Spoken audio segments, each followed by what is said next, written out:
episode 102 of The Endless Stream. I'm Aidan, and I'm joined this week by Kevin. Brian is off this week. See you soon, buddy.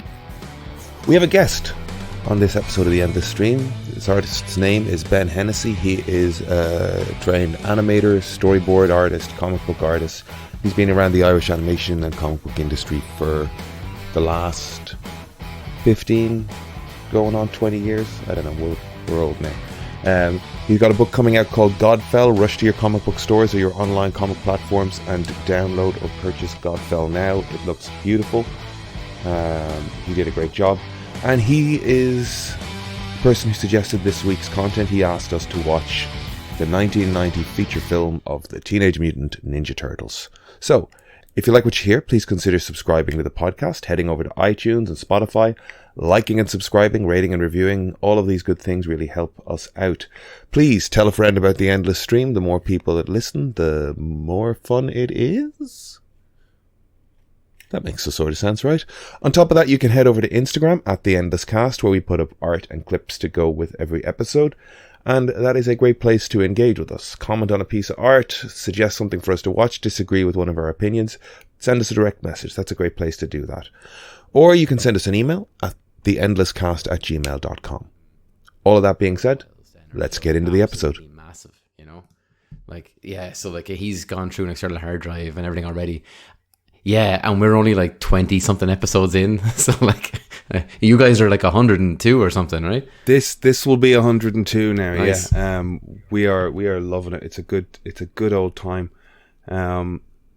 We every so often I think about the video thing and how it's become so like ubiquitous in podcasting, but like I don't have the wherewithal to edit that much video to put it out. Like, and also like the minute I do that, I'm like, right, well, I want lights and I want a better camera, and I'm going to have to clean up behind me, and like it just becomes a whole thing. And like when I think about podcasting, I really am an old bastard at this point, because I think about like starting working in offices in 2007, 2008, and just like having to actually download the podcast and just listen to that audio while I worked all day. You know, you didn't have the option to put on 3 hours of streaming video beside you while you were working. You know, like podcasts have become full on TV productions. Oh, they really have. I mean, like, if you see, are you going? My brothers are going to the Always Sunny podcast, and like I've never been more jealous. You know, yeah. I'm not here for it.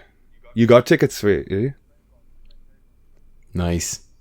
Oh, amazing. He's a good friend. So, that's a good friend. Yeah. Oh. So, Kev, you're a little quiet.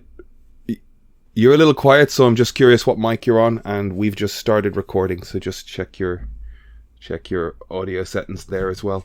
I'm just going to plug something else in here, guys. I'll disappear. It looks like I'm creeping under the table, but I'll be back up in a minute. Yeah, I'm recording the right microphone anyways, and did you say you can't really hear me? I said you were just a little quiet for being as close up on your mic as you were.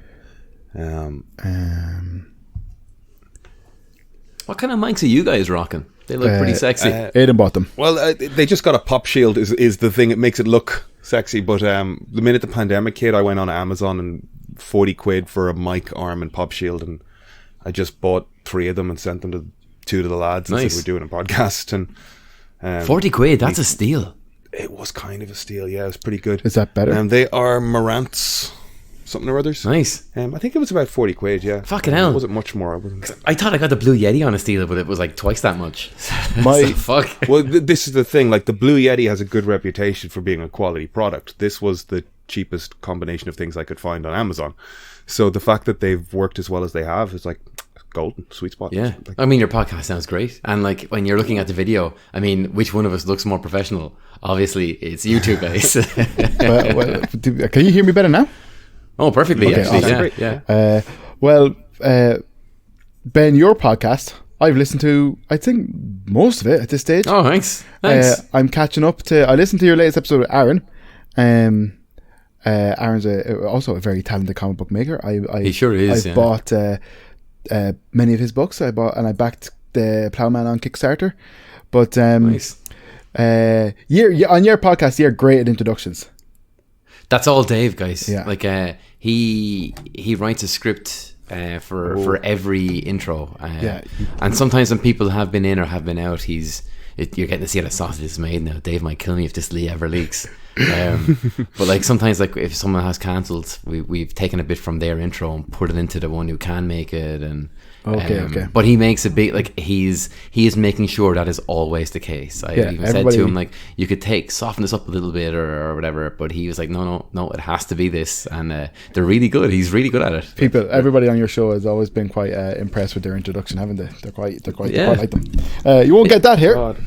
Yeah, I was about to say, I'm 5 minutes into recorded content. We haven't even said your full name. Yeah. Are we already? Is this the bit that's going to be live? No, it's live, buddy. It's live. It'll be in it. Yeah, it's live. Embrace the We're doing chaos. it live. Excellent. No, Basic I chaos. recorded. I'll record an intro at the end of everything, and it goes out. I've heard your. Yeah, I didn't realize you guys had a podcast. I don't know how I missed this, but as soon as I'm not good at promoting. You sent me a link. I was like, holy shit, these guys have like nearly 100 episodes. And then I copped on. I was looking at your Instagram, and then I went, oh, on Spotify they have over 100 episodes in, and I mean, I've listened to maybe 10 of them so far. Oh wow, and, fair play. yeah, they're great. Yeah. Love to hear it. Got it. Yeah. They get a bit chaotic, but I think they're a good laugh. I wouldn't even say chaotic. It feels like a good time with your mates when you're kind of talking about what are you reading or what are you watching. It's great. Yeah. Awesome. Oh, very kind. Patting each other on the back. Well, this episode's gonna be all about patting you in the back, Ben. Hey, that's what I like. Well, get used to it, pal, because you're gonna be patted a lot. There'll be some heavy petting. Don't be gentle. I am going to say up front, unfortunately I was unable to read Godfell yet. I know Kev has. You bastard. I went into town specifically to buy it, and it was sold out wherever I went. So congratulations on that. Well, okay. I haven't read it, Aidan. I've bought this comic book 3 times. 3 times? I bought this twice before you were coming on the podcast because it was sold out in Dublin. Yeah. And I ordered it off Forbidden Planet. Right? Yeah. And then because they didn't arrive, they were meant to be here, they didn't arrive. I bought them off Forbidden Planet UK, I think it must have been. And then I set up my Comixology again. I went to the trouble of re-entering the passwords and changing passwords so Aidan could also avail of the comic book, and I bought it on fucking Comixology. And now I've looked at it and everything, but I just haven't read all of it. I haven't read all of it. However, fair play to you buying it that many times, man. I know, Thank you. but the road to hell is paved with good intentions. I had the best intentions of bloody reading the thing and everything this morning, and we had a bit of a work issue, which kind of took away from my entire day. Oh, I hear you. I had a similar event for the last 3 or 4 days, so I totally understand. Aidan's dying here now because none of us have read it. I feel like I'm hopefully I'm trying to console you with the fact that like I desperately tried to buy it and it was sold out. He bought it 3 times, and like I'm so happy to see you promoting this thing and having such success with it, because like maybe this is by way of intro, like how I know you, and like we're not best buds or close, like hanging out or anything like that, but like we've known each other through the animation industry for a long time at this point. And I remember, I think I met you first. Was it in Cavalier? Working in Cavalier. Yeah. It was my first job in Cavalier, doing props for an e-learning product. Oh yeah. And you were doing comic book cutscenes for Diner Dash, and you had a little table set up, and you were drawing with a pencil, and you were ruling comics panels. And I looked over and was like, that guy's doing comics. I love comics. I think John Z had to give me a dig out because my traditional pencils needed to be digitized and turned into color pretty quickly. So I think John Z pretty much drew over what I had and had to put color on it. It was one of those bits where it was a comic that had to serve an animated game type purpose and had to be done in that kind of production pipeline. So immediately go from paper and pencil to flash. So I think John Z was able to scan in some of my stuff and then draw over them. But I was waiting to like pencil them, then I was waiting to ink them, and then I was going to scan them, and I was, we don't have time for that. Oh no. So I think John Z gave me a dig out there near the end. Very kind of him. You don't have to tell me. John Z's amazing. John Z is the only reason I've ever had a job in animation. Like John Z vouching for me is the only way I've ever got into places. Loving the bits. Fucking amazing. Anyway, I was just sitting there drawing, like I was like Googling, airplanes, seats, vegetables, anything the script needed. I was just like Googling that and tracing it in Flash. And it was one of those jobs where it's like, we'll need you for 3 days. And then every Friday they were like, come back on Monday. Nice. And then I was there for like 5 years. 5 years? Like it was mental in the end. You were there for 5 years at that? There was no gap in between? there might have been a month here or there the way Cavalier worked, but like the way I worked Cavalier for a long time was just like one headphone off, and I'd hear like Stuart Shankly behind me talking about, oh, got the next show coming up, we need a rigger. It's like, I can rig.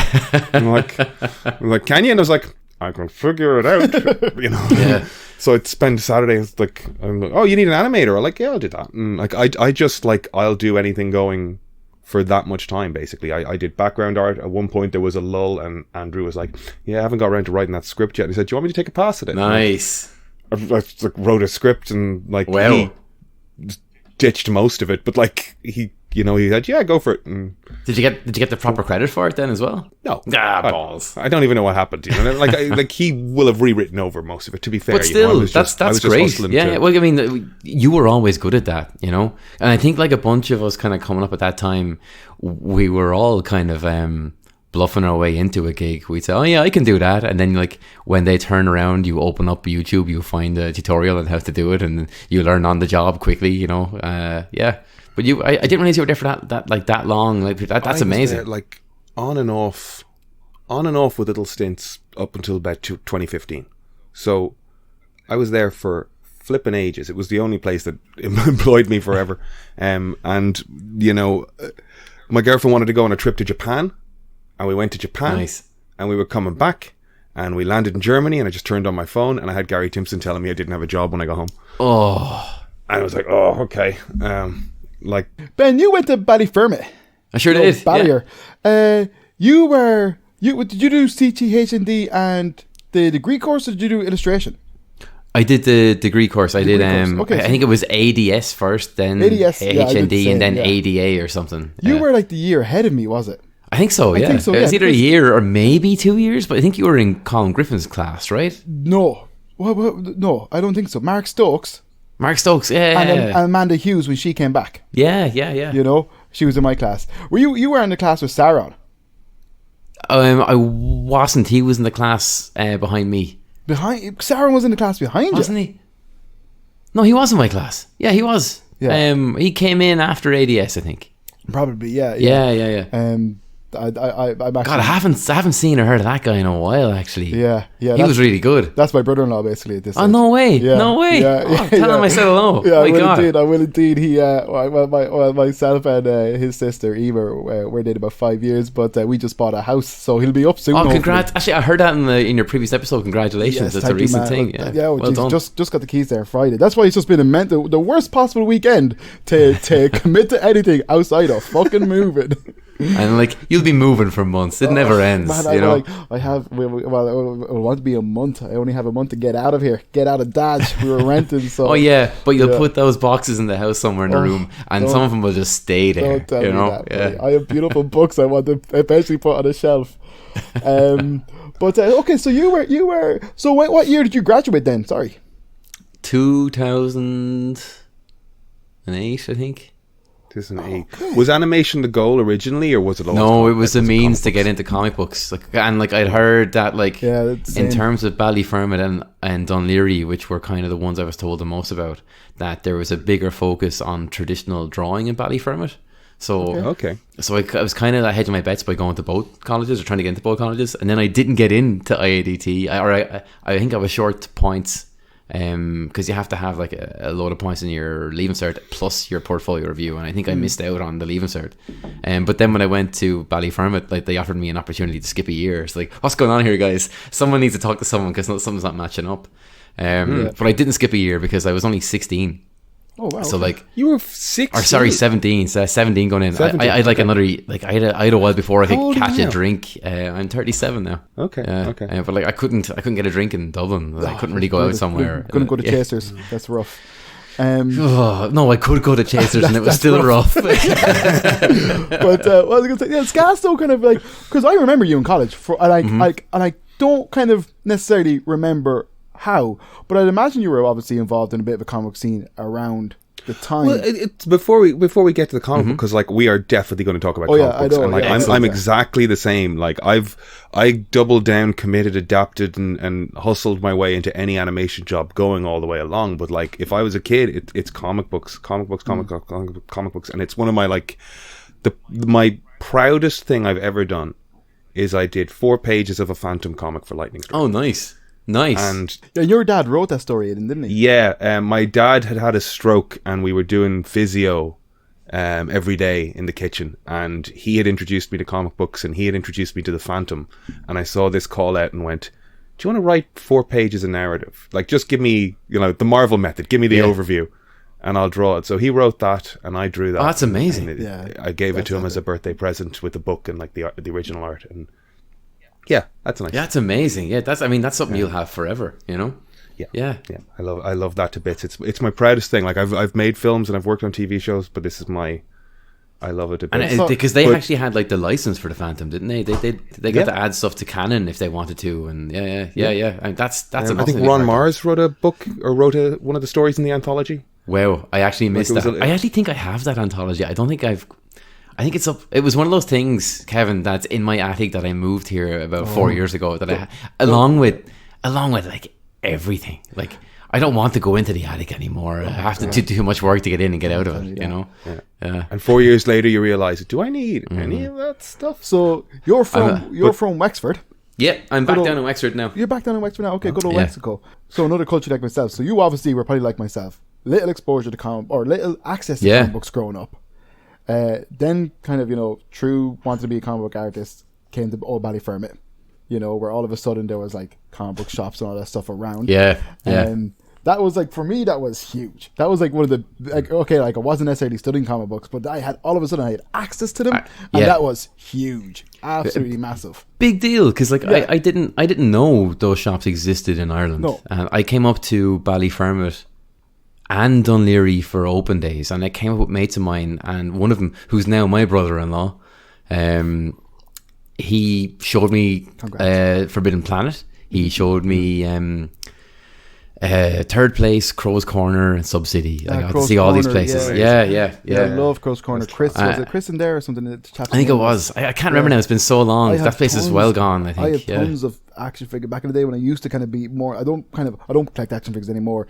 I spend my money on comics. That kind of way. It's just like there's like. It's no harm in delving into both, buddy. Oh no! Look, there is. If you're well, you've got your own office space now in the new house. We'll see if that happens. But I'm also into the whole speculation thing. I've gone down that route. What was the Gambino Donald Glover's playing somebody and you bought.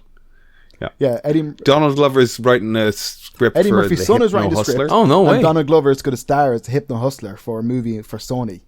So I went out and bought. Have you ever heard of the Hypno Hustler? Oh, Ben? very in passing, but like I will watch anything, listen to anything that man does. Yeah, it's going to be good, Fair. But sure, of course, Kev then gets onto eBay and starts looking for any appearance of the Hypno Hustler. First appearance. Nice. Oh, and yeah, he got it? Yeah, of course. Yeah. Nice. I got myself the Authority issue 1 there a couple of weeks ago. Oh, nice. Because obviously James Gunn has announced that's going to be a thing, Yeah. So I like to get in there beforehand. As my girlfriend, and I always like to show my girlfriend the latest comic book and how potentially it could be worth. And then she'll ask me, "Well, that's great. Are you going to sell it?" And I'll be like, "No, I won't. I'll never sell it. It's going to stay in my attic." Yeah, your house insurance will worth a fortune with all these expensive comic stuff in it, Yeah. Well, Are you getting these like framed? Are you putting them up like on those kind of triptych frames or anything people do? Or no? I'd. Do you see that? You read them? Do you see that stack there? I do. Yeah. Now, is that like your to read pile or your collection pile, or what one is that? Yeah.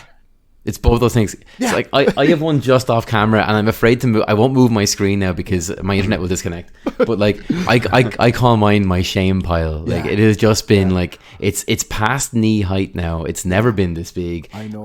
I'm embarrassed by it because I've done a few podcasts recently where they've asked like what are you reading, and like all I have to do is look over there and I go, I'm not reading anything. I'm just storing them beside me. Just I'm creating a backlog, but I'm not clearing it. Yeah, it's a good windbreaker, Yeah, well, like kind of, I just, I'll go into a shop, but sometimes it's just like, I'll go into a place and it's just like, that's an interesting book. I haven't heard of that before. I haven't seen that person's art, so I pick it up, and then I'll kind of be like, I really like the aesthetics of it, so I'll go on and I'll buy like the next issue and the next issue, and then I realize that I've only read the first issue or the first 2 issues and I haven't got back to it, But you're the people who are keeping the industry alive. Exactly. You're the ones who are keeping every issue going instead of buying the first issue and then waiting for the trade. I'll always. We love people like you. You know, like if I'm investing in a book, right, is I'll buy the trades and I'll buy the trade paperback.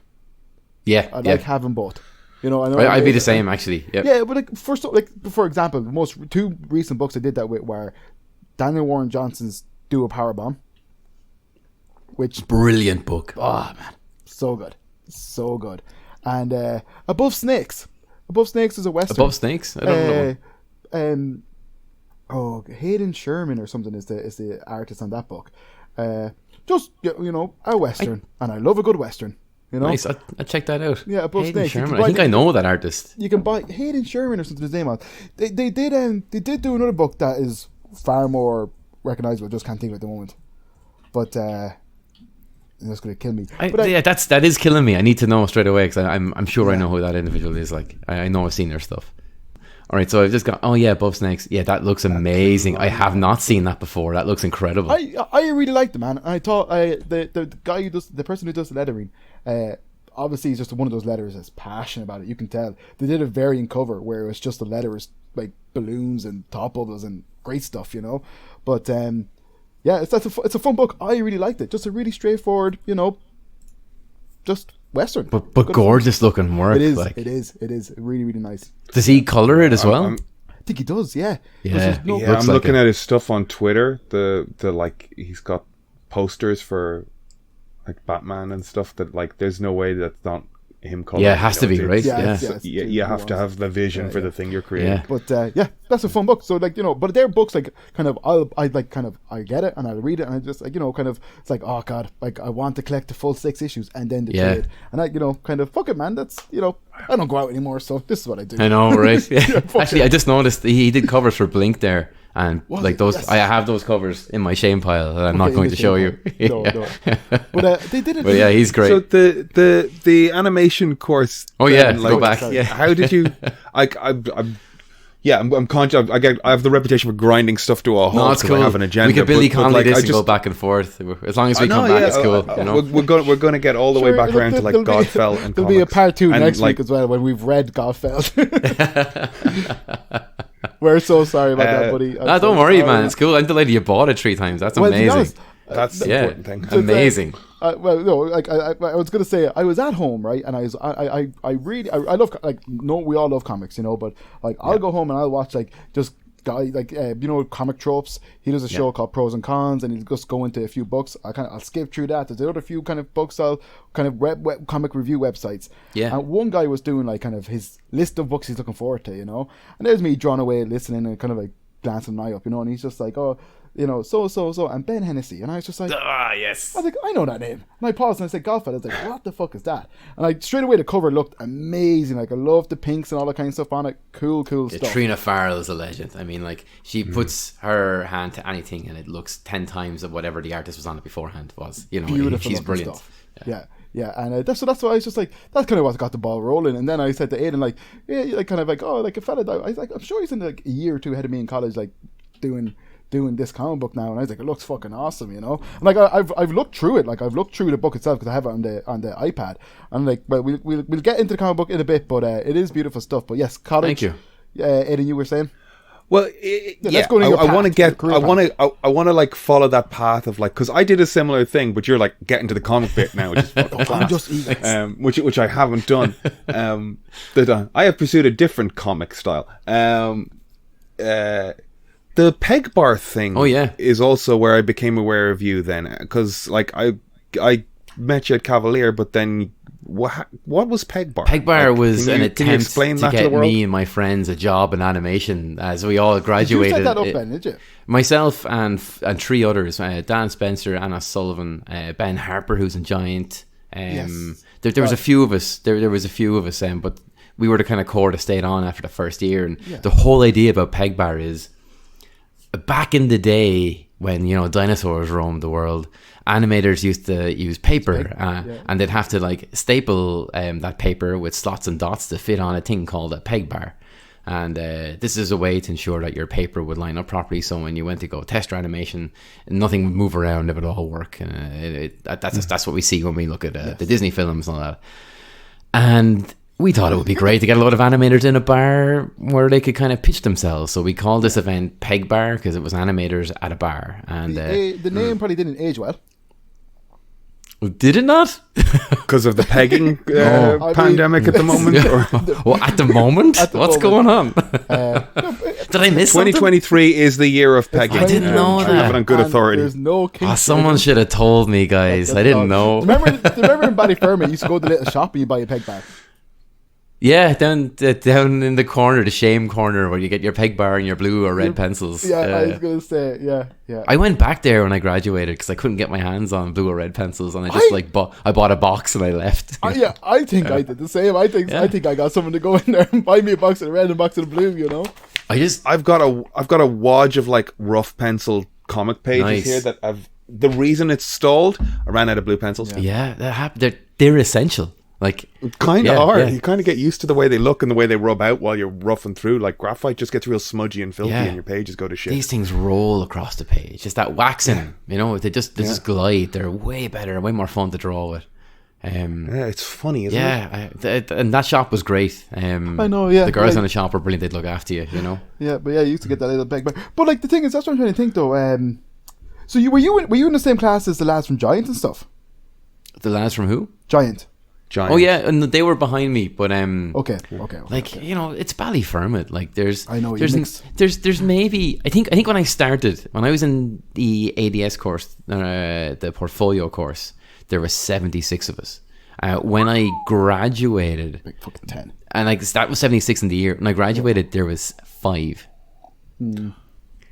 That is attrition. Yeah, it's rough. Like my that's 5 years year though. in Essentially, IAGT, it's an intense course, yeah. And there's 2 portfolio reviews in between. So if you're not up to standard, you'll have to take a year to go get yourself back on to what you want to do. Or if, and a lot of people just dropped out because it's a lot of work. Animation is a lot of work. Yeah. You know, I was told by Paula Jane, shout out to Paula Jane, you're a great teacher. And she is a great teacher. Great teacher.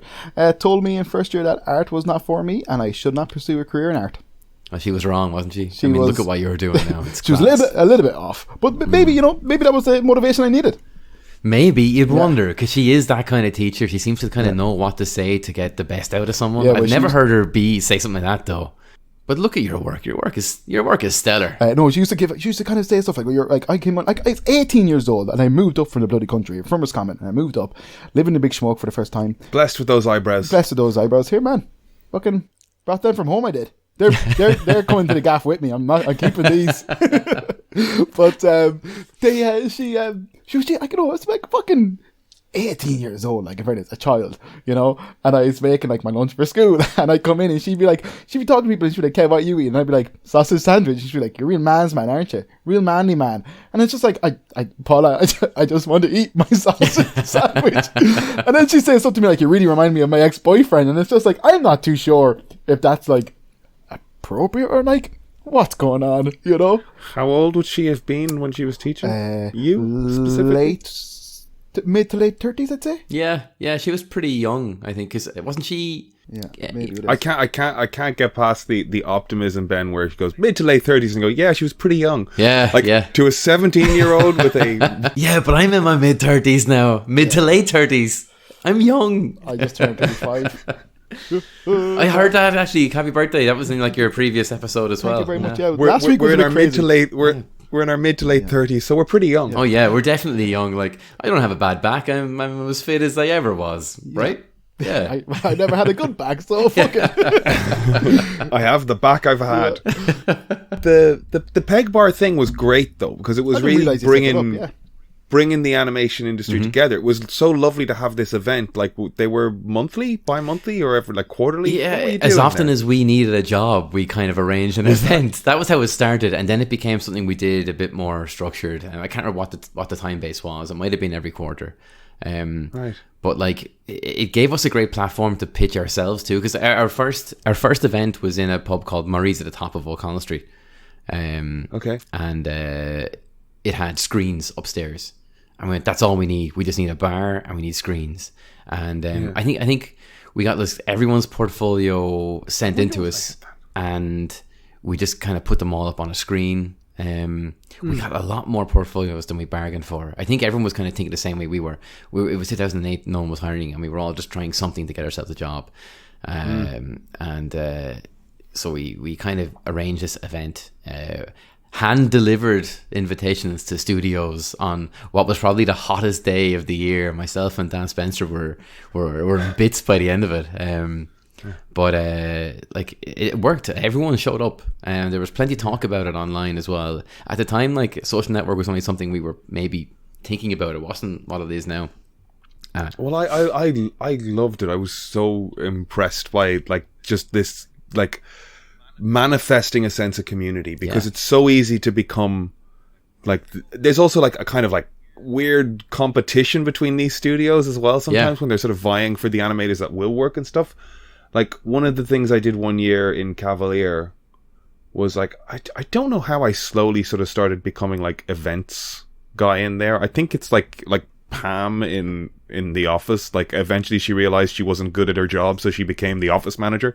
And it's like eventually I realized I'm not that good at this. I started running like bi-monthly competitions, so people would do like illustrations and there'd be prizes and chocolates. Nice. And like we did a Halloween party, because I always envied the Boulder Halloween party or the Brown Bag Halloween party.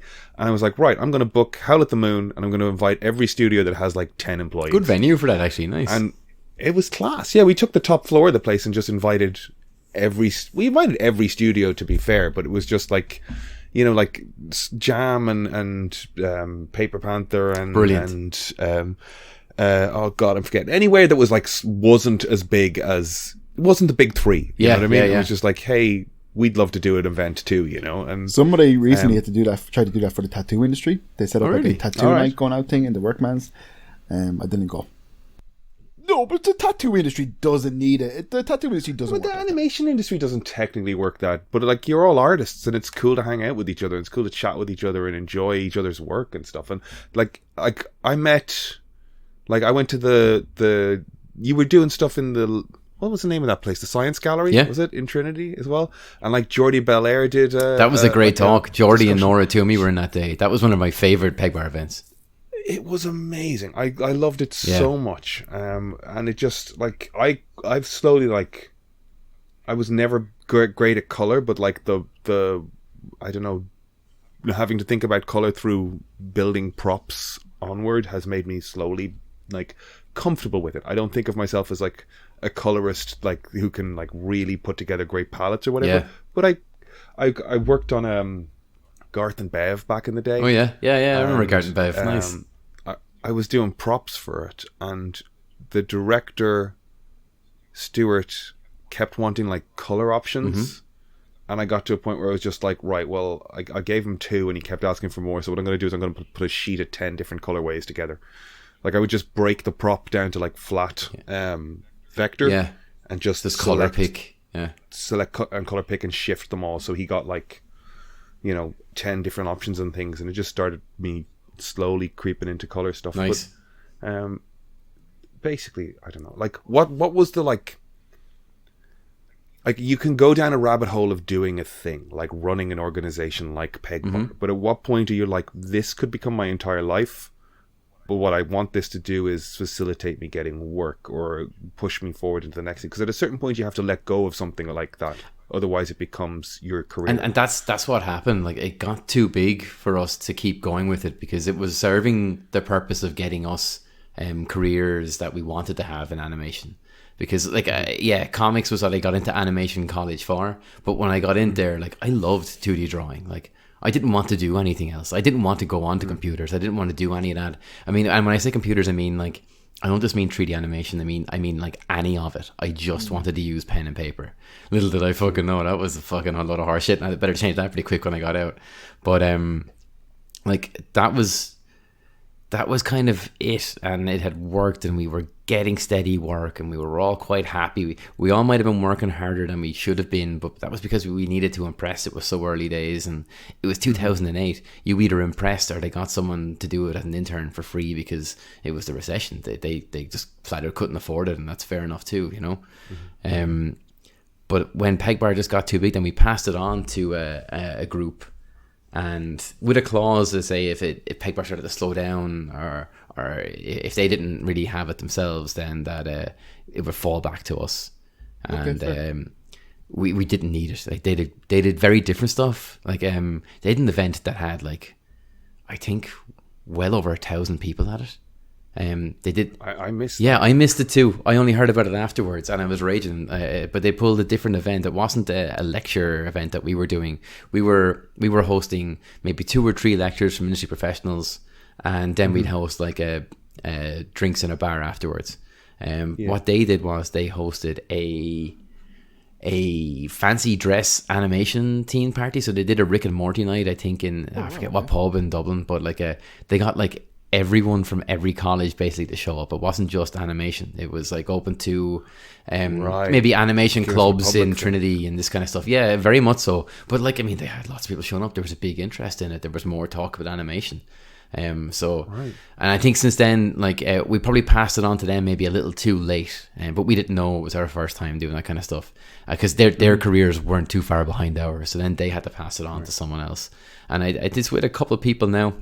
I think Dan Spencer still throws his head into it now and again. I've been out of it for years, but like it's great seeing it like still get mentioned on Animation Ireland and events about animation in Ireland. You know, Pegbar still pops up, and I'm very proud of it. It was a great time. I really enjoyed it. Yeah, well, it's become like a fantastic initiative. You know, not everybody kind of does that, has that. You know, unfortunately, we all know our college is the place where people go and then kind of fade into obscurity. So it takes a certain type of person to be like, yeah, fuck that from happening, you know. Well, it's kind of like, I think anything in the arts sector in college is that weird balance of, you know, looking for good grades, a social life, and sleep. You know, and it's like you can choose 2 of the 3. Exactly, you know? Exactly, yeah. And you know, when you kind of leave, this could be quite a solitary existence. So I think some realm where everyone in the same industry can go and meet up and maybe see someone who they haven't seen in ages or knew of someone through the industry. Like I work in storyboarding a lot, and like there are people who I've only contacted through email. I've never even met them before. So one great thing about the pandemic was there was more of these kind of like what we're doing now, these video calls with people. Before it was just an email. It became far more advantageous as someone who works from home the whole time to this video world where I get to talk to a director before I start anything.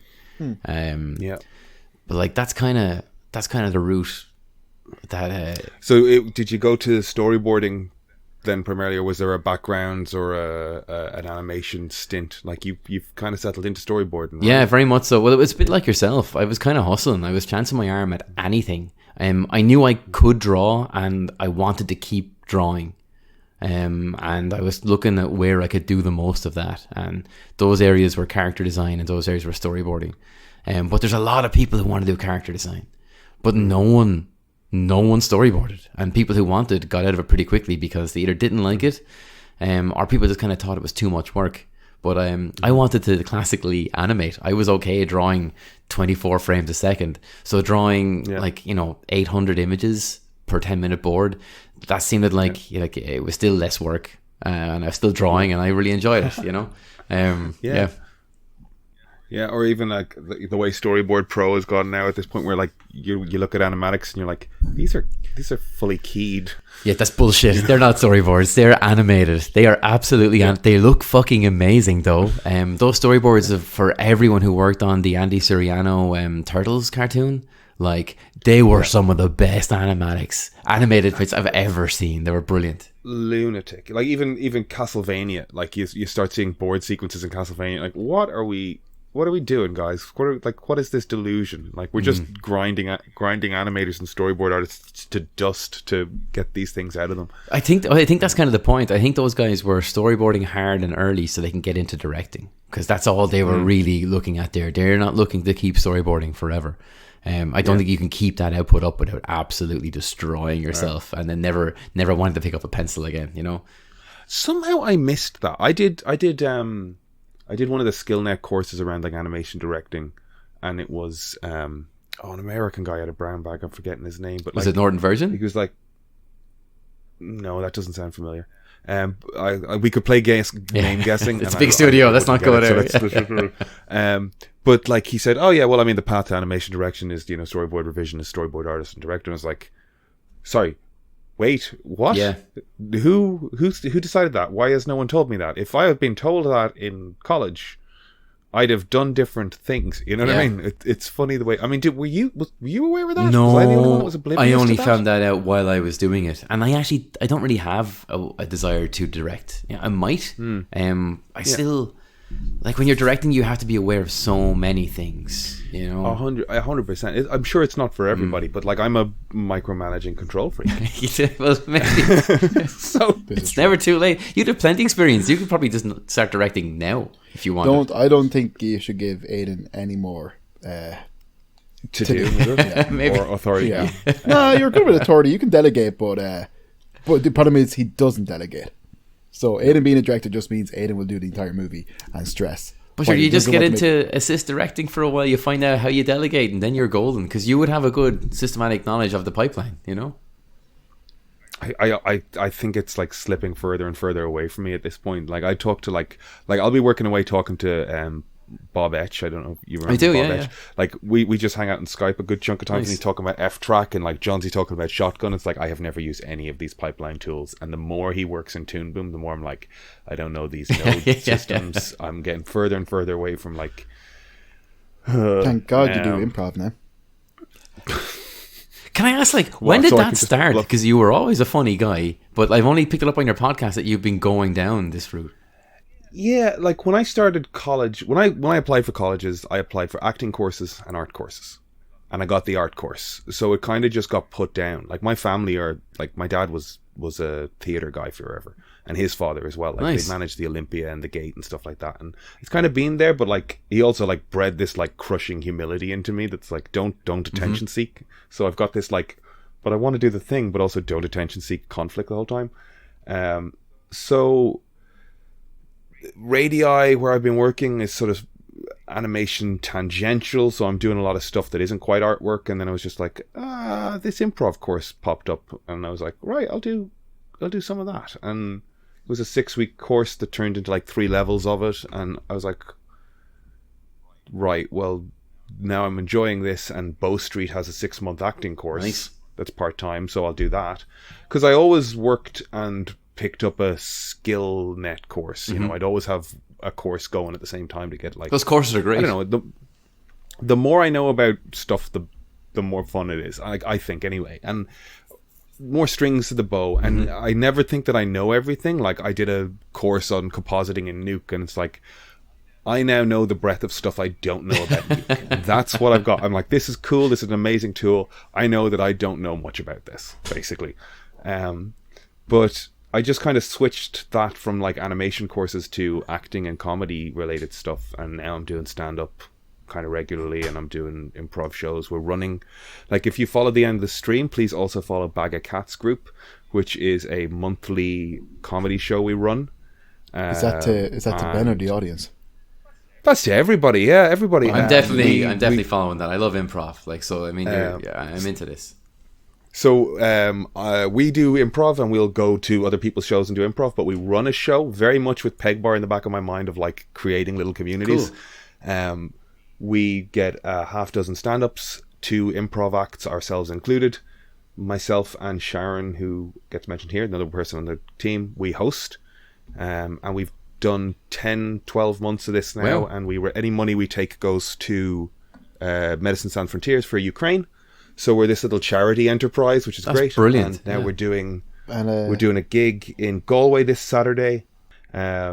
And I've quit my job, and I'm moving to Chicago for the next 3 months. Whoa, really? So Congrats. That's brilliant. Yeah. Wow. No, I'm going to blow all my savings and come back a burnt out alcoholic mess, but it's going to be a fun Good summer. Yeah, though. Yeah, it's going to be great. Yeah. You got some living to do, pal. Go for it. Hell yeah. Yeah. But I also know you. You're not going to do that. Yeah, I'm not. Yeah. But you're always so disciplined. You're always kind of looking for what's next. So that's brilliant, man. Congrats. It's gonna be fun. I handed in notice, and then March 27th, I'm on an airplane. Wow. And it's gonna be fun. So are you guys gonna be recording this then? Like, I just found you guys. So This podcast is Oh no, we're going to keep Yeah, going. I won't let this. Yeah. I won't let this die. We have to do it. We're going to talk to Emer and her marketing skills, and we're going to try and push this more. Nice. Yep. Once I'm like That's not my spending, partner, just in case you're wondering. Very good. Random person. Yeah. my biggest frustration at work currently is when they actually make me do my job, because I'm trying to draw stuff and push podcasts and run improv shows, and It's a lot. and I'm actually getting more busy in the last 4 weeks because they've brought somebody on, and I have to do like handovers, and I'm just like, everything that comes in I have to like explain to her why it's happening, and it's like, you're lovely and you've got a lot of work ahead of you, and I have to help you understand this. Leave me alone. So when did you say, March 27th or something? March 27th. So my last day is the 24th. My buddy who lives over there, he has a house. He's got a spare unit that he Airbnbs. Nice. He's like, just come stay with me. He's coming over to visit his family. We're going to do the Fight Like Apes gig on the Friday. Nice. Having a weekend, hitting an airplane. That's brilliant. And then like, he's in Chicago. When he moved there, his apartment was like just by the railway, and I'm a big Blues Brothers fan. We'd be playing video games and we just hear the train go by. I'm like, I just kept dropping the like, how often does the train go by line, until eventually he went, so often you won't even notice. And it's like, yes, got it. And he just bought a car, and it's a disused police car. Brilliant. Amazing. Like, you have to get the sunglasses before you go over. We're going to New Orleans. It's going to be going to be a midlife crisis blast. Good. You could do worse things. You could buy a Sorry, house. a young person. Exactly. I was just midlife about to crisis. say, it's not midlife. You're still too young for that. It's okay. It's okay. Mid-30s. Yeah, there's loads ahead of us. Yeah, there is. We don't Yeah. even have to plan that hip hop yet, guys. We're still good. You know, Yeah, it's grand. absolutely. So like, let's like bringing it back then, storyboarding. I was working. I remember working with JP Vaughn on something a little Wow. bit, and that's right, isn't it? Have I got the right name there? He was looking for someone to do a cover for a Western Nice. thing. Did I put you in touch Yes, with him or you suggest did, him to yeah, you? yeah. Yeah.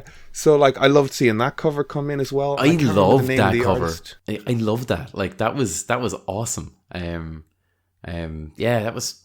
I mean, stellar. I mean, what a contact for you to just kind of throw it as well. Like, wow, that got me a cover, or I was doing those of. I thought it was great, and he was really nice. And then I think after that, then he asked me to do a model sheet for him and stuff of the character. Oh, yeah, it was amazing. Okay, awesome. yeah. Yeah, it was. He's a lovely guy, Yeah. and he like the guy. Oh, I can't remember. He got a little bit of like production stuff backwards, because he like had this guy drawing the actual pages. Do you remember the They pages? were gorgeous. He was a Filipino artist. I I can't think, remember. maybe, or something. But he had done stuff for Marvel and DC, and he had this pedigree. But he didn't tell me that. All right. He just presented me these penciled pages one day, because he knew me from working on animation stuff, and was like, "Hey, can you do a notes pass on this?" And I was like taking his pages with the red mark, and was like, "Well, they kind of look done. I mean, I guess you could like the line should go this way, so if we'd flip this and redraw that and read this." And I sent them back to him. I was like, "I mean, these are my thoughts on the pages." And he went, "Cool, I'll send them on." I was like, "Whoa, hold on. Who is this artist, and why have you got me doing notes on their work unsolicited?" You know. So we just got the like production part. Like, the guy had like all but finished inking the things. Wow. And I was like, don't be. Yeah, at this point, it's too late. Yeah, wow, yeah. yeah. It's not like Yeah, animation. it all It's different in works comics. fine. Who is JP Vaughn? He was writer on that book, wasn't he? On, I think it was Malice Alice. I think, Malice Alice. So he was a or Malice. Might have been he just was called a- Malice, I think. But the character was in it a- was Malice Alice. He was a PopCap Games production Oh, manager. PopCap. Yes, You remember Yeah. them? And he, now I want to find this. Like, I want to find his like IMDb and find his stuff again. But he came to Cavalier. Like, PopCap sold up. I don't know if he got, I don't know, whatever the way PopCap went. He came to Cavalier as a PM on an e-learning product. He was one of the like best PMs we'd had, in terms of like actually understood the pipelines. Brilliant. And was able to like talk with artists and plan timelines effectively. And like, you'd find a lot of people wandering into like PM roles and project production management roles who are just like learning as they go. So having somebody who's really actually good at it and effective at it, like moving into the software stuff that I've done and dealing with people that are like high-end project managers, is like, wow, Yeah. this is a different skill set, as opposed to like, I always think animation is still scrambling to like figure out how to be an industry, at least in Ireland, you know. It can be a bit like that, but some jobs are like, you know, you're finding you only know how to do the job when it's over, you know. But like when guys come in and they fucking know what to do, they know what's up. They're not just like dictating that this is the deadline for this, it'll be, and then make sure it gets in. They're also spotting like what episodes are the ones you put forward like for nominations on things, and what are the ones you just get over the line. And like they're the people, you know, they're the best ones to work for. But I do not know.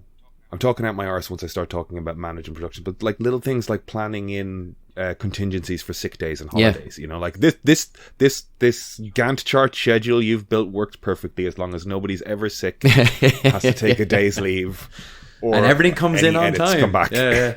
Exactly. Fantasy world. So and JP was like, he was trying to get indie games off the mark as well. So Malice Alice was like a sort of promo piece to go with a game he was developing. Oh wow. Good idea actually. It was a lovely little piece of marketing ware with it as well. And he has posted something. He's got a game going now at the moment that's winning a couple of awards and stuff in the end. Nice. I'm not surprised. He seemed very capable. I really like kind of just feeding the small back and forth we have with him. Yeah. So I guess what I'm getting to there then is that's what I know. That's what I know about your career up to that point. What's the rest of the comic book journey since then? Oh, man. You did stuff with Limit Break, wasn't it? A good bit of Limit Break stuff? No, I don't think I did any Limit Break stuff. I know the guys. I've been back and forth with them for lots of stuff, but I don't think we ever actually managed to sync up a time where I could take on a Limit Break book. Like, or even like some of the anthologies, and they put out great anthologies, you know. But I've always been pitching to get a comic, or I've been working in animation, and there's just no time then to take on something outside that. And I was always in the middle or finishing a pitch or starting up to do a pitch. And like that's like kind of, you know, you finish your 9 to whatever 5 or 6 or something midweek, and then, you know, I have a family now, so I stop. I have dinner with them. I congratulations. Thanks very much. I get my daughter to bed, and then I clock back in again. So there's only fair play to you, man. Fair play to you. There's only about 2 hours you can do that for, 3 hours do that for a night without completely falling apart at the seams in about 2 or 3 months' time. So I always kind of missed it with those guys, and it's a shame because like look at their recent one, the Viking one they're putting out. That looks fucking great. That is that a Declan? Declan did no, the cover it's a Nick Roach cover. And I thought Declan did the cover for that for some reason. Declan did the previous cover. Okay. But like they've got great cover artists doing stuff. Their books look so professional. It's it's amazing that it's an indie read, you know. Oh, for sure. Yes. For sure. Irish indie read. It's great. It's great representation, you know. And there's a great, like, you're talking about the communities. I think the Irish comics community is really good. Everyone is quick to help each other out, talk to one another. If someone's looking for, generally writers are looking for artists. Like someone will point someone into someone else if they needing an inker or an artist or a colorist or something like. And everyone's quite quick to talk to one another and promote one another, and it's brilliant. I haven't really seen that anywhere else, you know. Well, that's the thing though, kind of like, you know, it's like the pros and cons of living in a small country to a degree, and that's one of the massive pros, you know. I obviously was, you know, enamored with comics, and you know, that's why I got the college or animation, blah blah.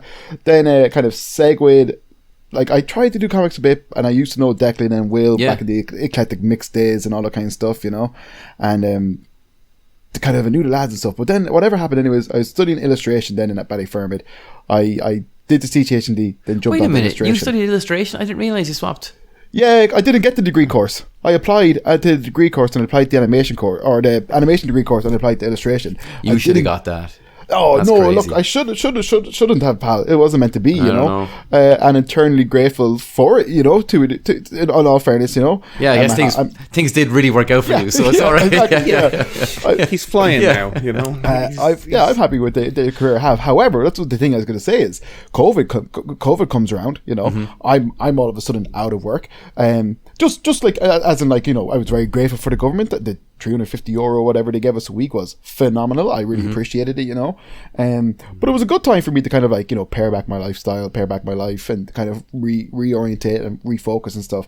But we started doing the podcast, and I started kind of like read. Now, don't get me wrong, I've always read comics. I've always been into comics. I've always drawn, like, dabbled and stuff. But yeah, but you had this phase, like, and like, it's not putting you on blast, but I used to go over to your apartment. There was comic book art all over the walls, and you were like a single man, and you were just like, I'm changing my life. I'm digging into the like goth, dark, like church grim angle of your art, and you took all the comic stuff down. You packed away all the comics.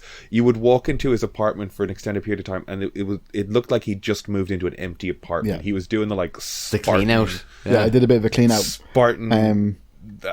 Hair's breadth away from an incel kind of thing. Well, Jesus, that sounds brutal. I pictured it somewhat different. But you have to do it every so often, because then you get too much shit lying around your house, and that's always better for everybody. And then he got a lady friend and started reintroducing the comics. Yeah, well, the thing is, kind of, the church grim thing is a bizarre thing. That's only recent, but no, I was gonna say, COVID happened, got back into comics, started like kind of drawing again and all that kind of stuff, and started realizing kind of like, because look, tattooing is insular. You know, no more than a lot of industries can be and all that kind of stuff, you know. And don't get me wrong, the tattoo industry is great and it's gave me a lot, you know. But can be very insular.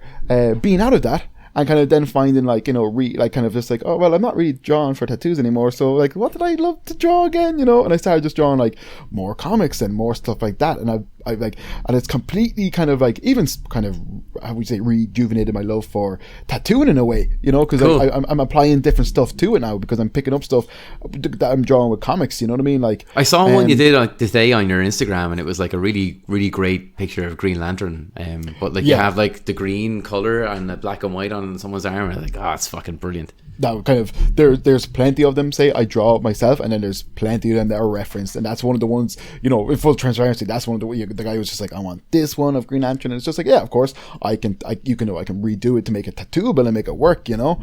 But like that's it though. Like kind of like I get loads of people like even when it's not intentional saying like my style is comic booking, it's just like I guess it kind of is, you know. Oh yeah, 100%. But your pools of blacks and stuff in it. But this is it. Yeah, really Jack Kirby and Mignola are two of my favorite artists. You know, obviously every comic book artist loves those people. Every artist loves those people.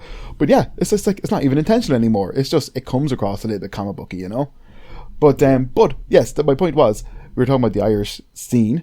So I've kind of, you know, it like thankfully over the last like 3 years getting back into it and all that kind of stuff, and I've done a little like drawn jam in Little Dare Comics where they're showing us how to make zines, and I met the guys there and they're lovely. They've been really supportive. But yeah, there is an awesome Irish comic book scene that I feel is even kind of like not even like okay, you're a great example of all of a sudden like, and it's great the way the Irish do it, but they rally behind you. You know, they do. Yeah, you were getting so much exposure for Godfell, and it's fucking awesome to see. Like it's deserved. You know. Thank you. But absolutely, bro. But it's awesome to see. But it's great as well. Like that, there is an Irish community of, you know, kind of art nerds that love comics and want to do this type of stuff and encourage each other and help each other, and then seeing then kind of like just people like not even comics associated rallying behind something that's Irish, you know, which is like it's a real means test to see what your country folk think of you, right? Because I kind of think like if someone in Ireland is doing well, whether it be in sports or whether it be in journalism, whether it be in whatever industry, like if they're a nice guy, the country goes, yeah, I will support that person. You know, they'll find some kind of either fan support of a book they're putting out or whatever it is. They'll find fans for it, or they'll be there. And then if they're assholes, like, they won't. I mean, like they'll find absolutely nothing, you know. And they can start off one and turn another way, and they'll lose the whole lot. And so I was really, really kind of happy to see a bit of vindication, really, where like, oh, I'm putting out the book, I'm telling everyone because I really want the book to sell, and thankfully the book sold. People got behind it.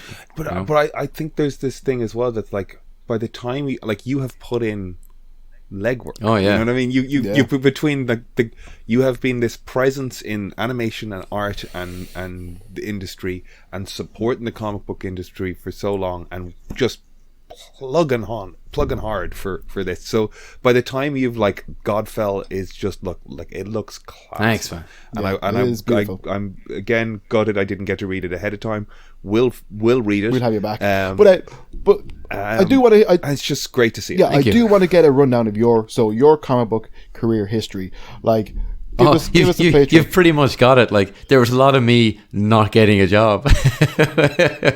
Is Godfell the first proper? Is it Godfell? Godfell's my international debut. Like everything else I did like was indie stuff. There, I did my book Carrie and Rufus.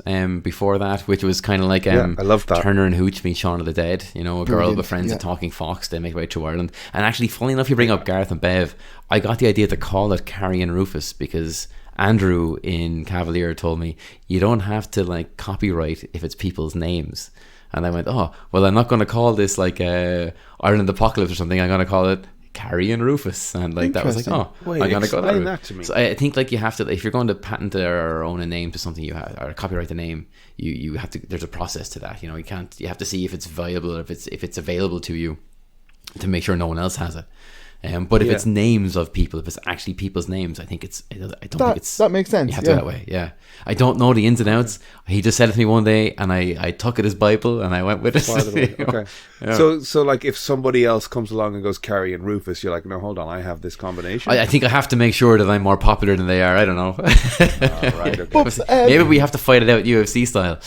I'll lose. Yeah. I just remember, Ben, did you have your own, at one stage, did you not have a little comic book collective or something? We did, yeah. It was with Longstone Comics. Yeah, Longstone Comics. Yeah. I knew there was something. Longstone Comics. Yeah. I remember them. I remember those books. Yeah. I have some of those, for sure. So I still talk to those guys. Like, they're all still around. They're doing loads of stuff. Like, and they're still the really nice community they always were. They're still a great bunch. I bumped into them randomly at Toppable one year, where I think like two of them, Hillbo and Pete, they didn't realize a con was on. I think it was just that we bumped into each other, and then they came out to drinks at the end of the con. But it was great to see them again. But yeah, there's someone I kind of just, you know, I see them digitally now, whereas before I used to see them every couple of weeks in the Longstone pub, which is why we called it Longstone Comics. Okay. Yeah.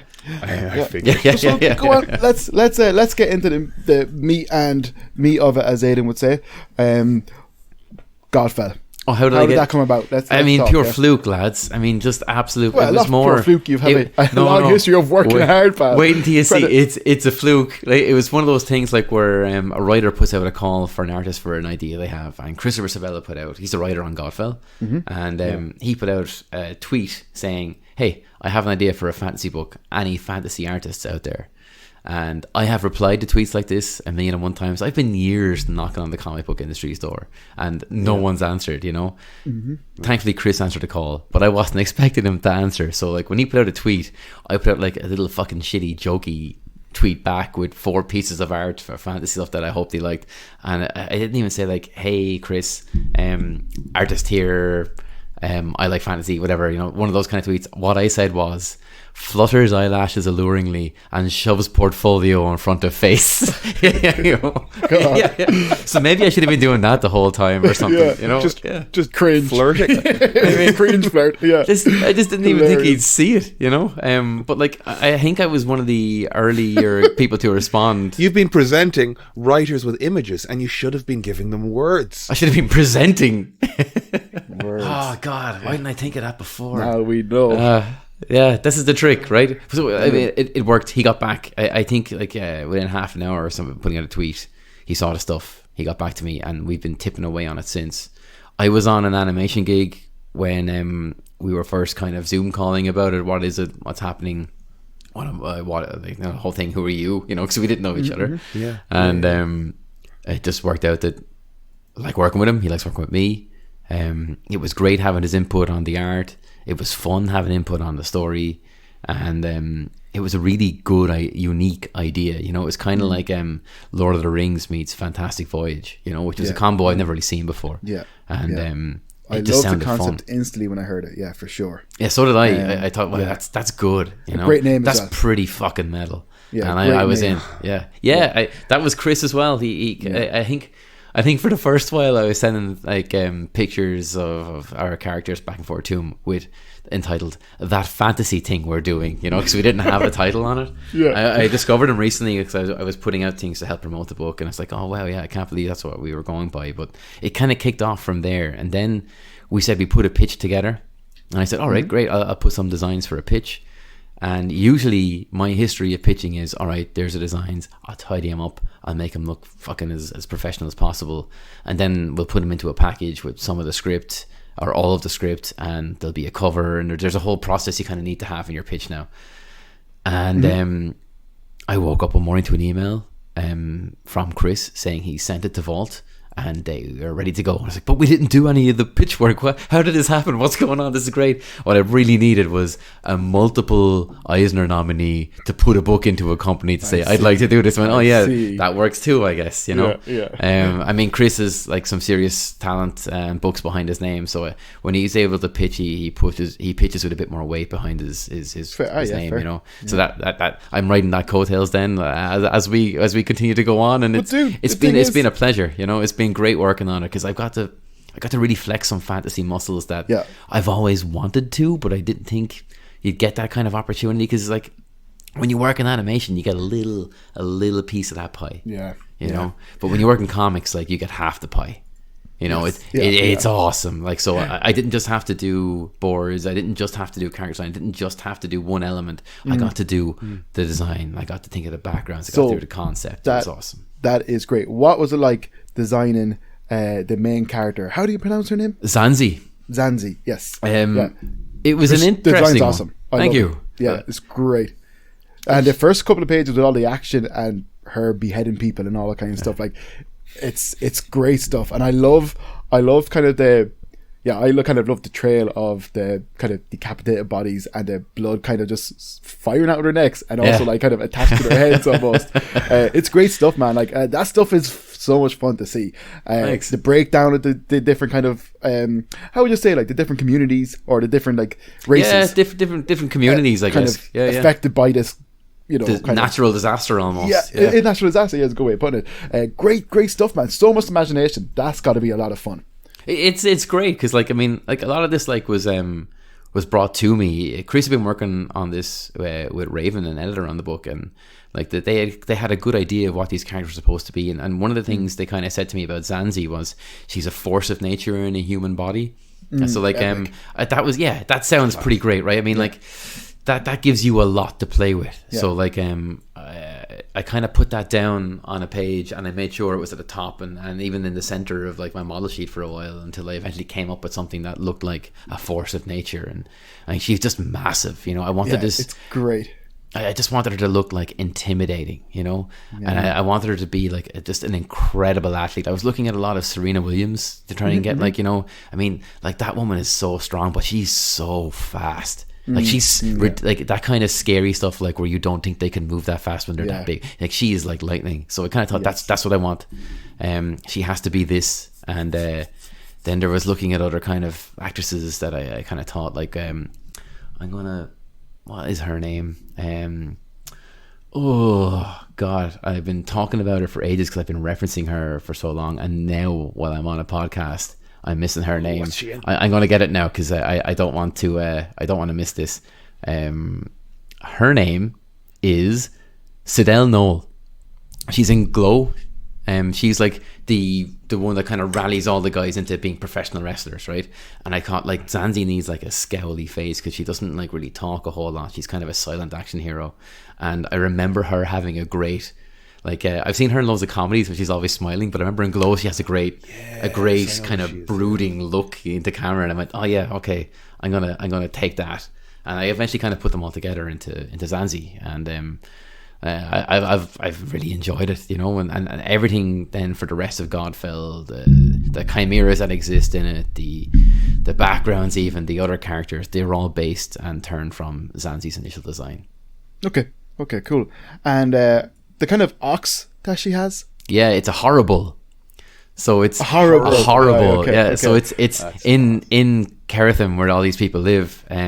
There's all these chimeras. So there's cat monkeys and there's rat pigeons, and like when I had to come up with a steed for Zanzi, and so I was going to ask. Yeah, cool. I had to come up with something for her, and like Zanzi is a force of nature in the human body. So what steed is worthy to be her steed? And like, I was looking at loads of fucking horses, and I went down like a dark hole of what kind of horse is this? What kind of horse is this? And the strier horses were something I was settling on because they were really big, they were pretty muscular, they looked like something out of a Jim Fitzpatrick illustration when he was doing all the Celtic stuff. And I thought it's good, but it doesn't scream force of nature and it doesn't scream fantasy. And then I kind of realized that it can be something I completely make up. I can have a new animal here. And I was looking at then bulls, right? Because Zanzi is supposed to be intimidating. This is a steed she's taken from an army. What steed would an army use? And I thought of something noble like a horse, but strong and intimidating like a bull. And I was looking at Spanish fighting bulls, Belgian blues. Belgian blues are bulls that look like they've been blasting their lats for 20 years in the gym. It's ridiculous. Like, oh, they're the double muscle. Yeah. Like it's a genetic anomaly type of thing that's been bred. Like, I know exactly what you're talking about. They're crazy. I mean, it's like they just do nothing but drink protein drinks and just lift weights. So I used one of those, and I initially wanted like it was stupid. It didn't work out. But I initially wanted this animal to be so big that it would be worthy of Zanzi. Zanzi is massive, and I was like, it'll be as big as a moose. And then like I put that into practice and I went, this is fucking stupid. So then I had to bring it back a bit, because mooses are fucking monsters. massive. It's insane. This is your own idea. I love the note of that. Yeah, it's like, no, this is fucking dumb, you know. Oh, and yeah. it's like one of those things where like you have all these ideas in practice, but then, or in theory, and then you put it into practice, and like, this is a bad idea. And you have to fit it in a panel. Yeah, this is a bad idea. And I don't know, you probably, I don't know if anybody said this to you, but with the axe and the bull and stuff, I got really kind of strong Paul Bunyan vibes. Isn't it Paul Bunyan? Paul Bunyan, like yeah. the Paul Bunyan, the American folklore. The American folklore. Yeah. Yeah, I love those stories. He was an axe man with a bull, wasn't he? Didn't he have a bull? I think he was. He had a blue ox. He rode a bull or something. So I was just like, oh, that's class. I love it. Good call. I wonder, because I love all those stuff. I listen to loads of folklore and mythology podcasts all the time. Epic. I've definitely heard loads of those. So there's a good chance that's seeped into my DNA. Yeah, of course it does. You know? Yeah, for sure. Good shout. Yeah. I love that stuff. You know, really, really good. So kind of that must have been pretty exciting, but also pretty daunting to be kind of, you know, in charge of these character designs. But none of it has been daunting.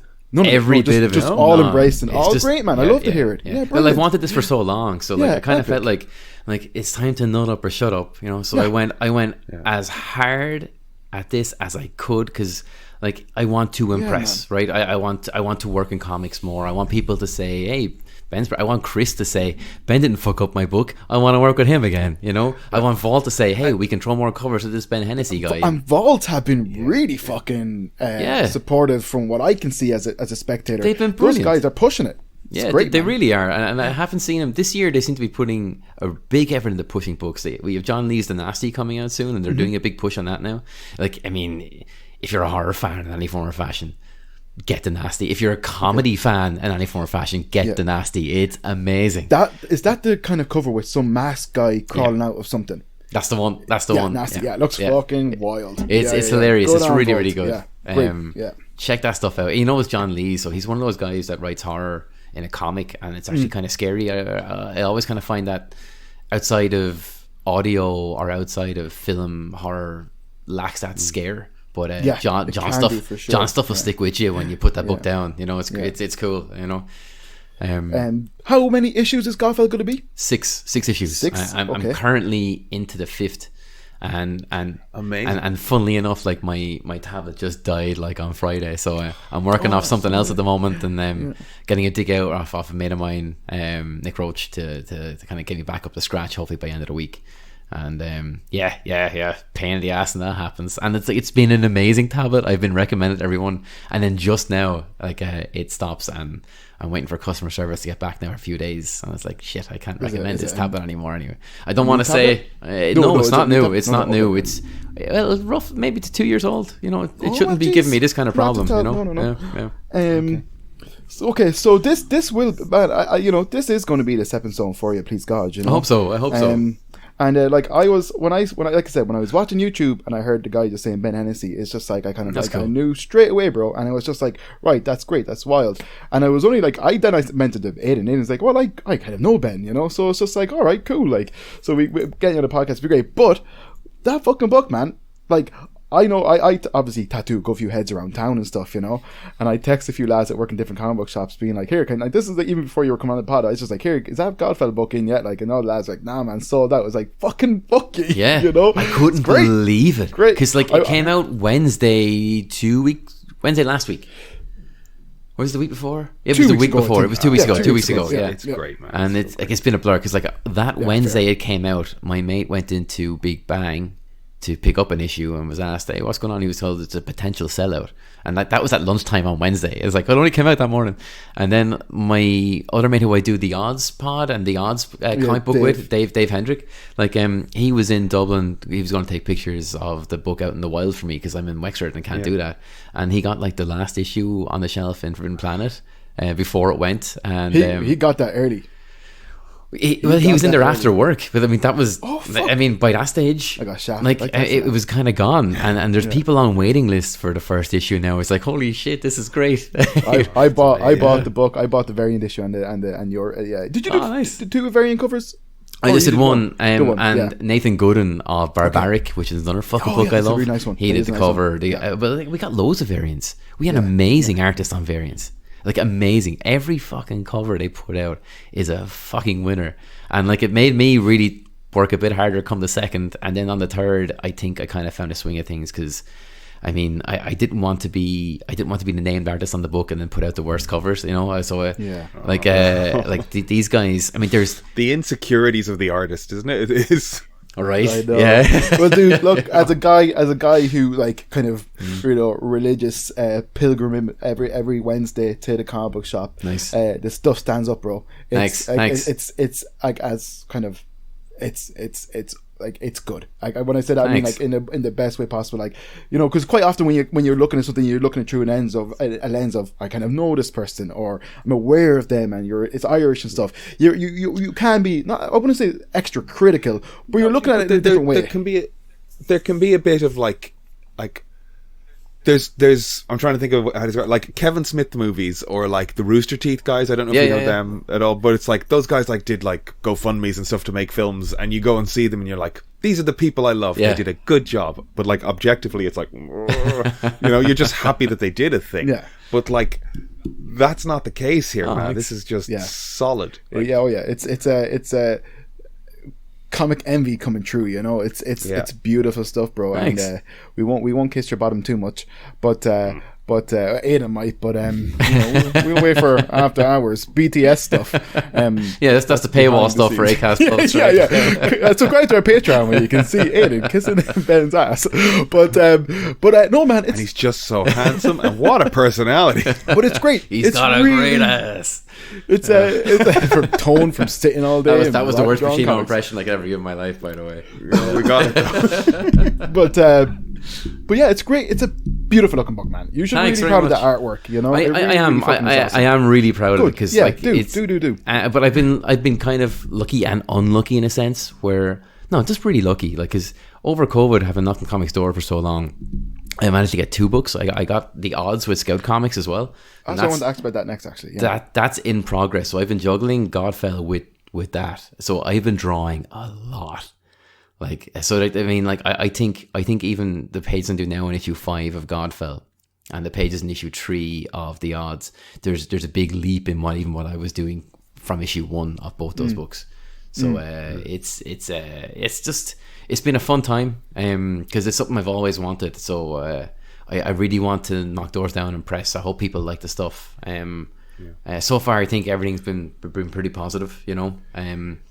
So yeah, hopefully it'll keep going that way for us. The odds comic published through Scout Comics. Yep. Is that in town?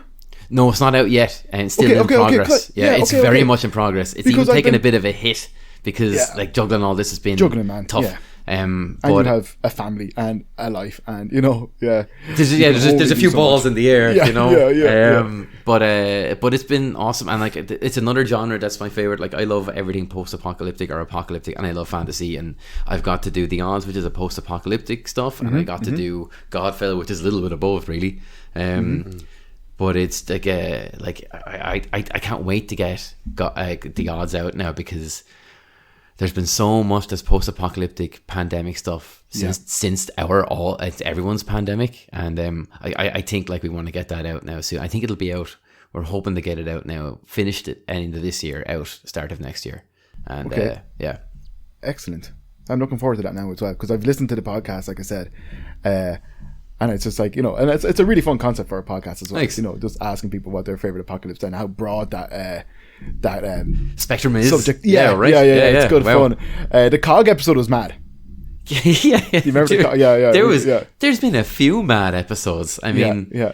Like, have you? Like, I mean, what one has kind of tickled your fancy the most so far? Because we've done a few that have covered like people's end of time writing or working on a book to the Romero zombies apocalypses and stuff. It's been pretty fun coming across everyone's very different apocalypse. Yeah.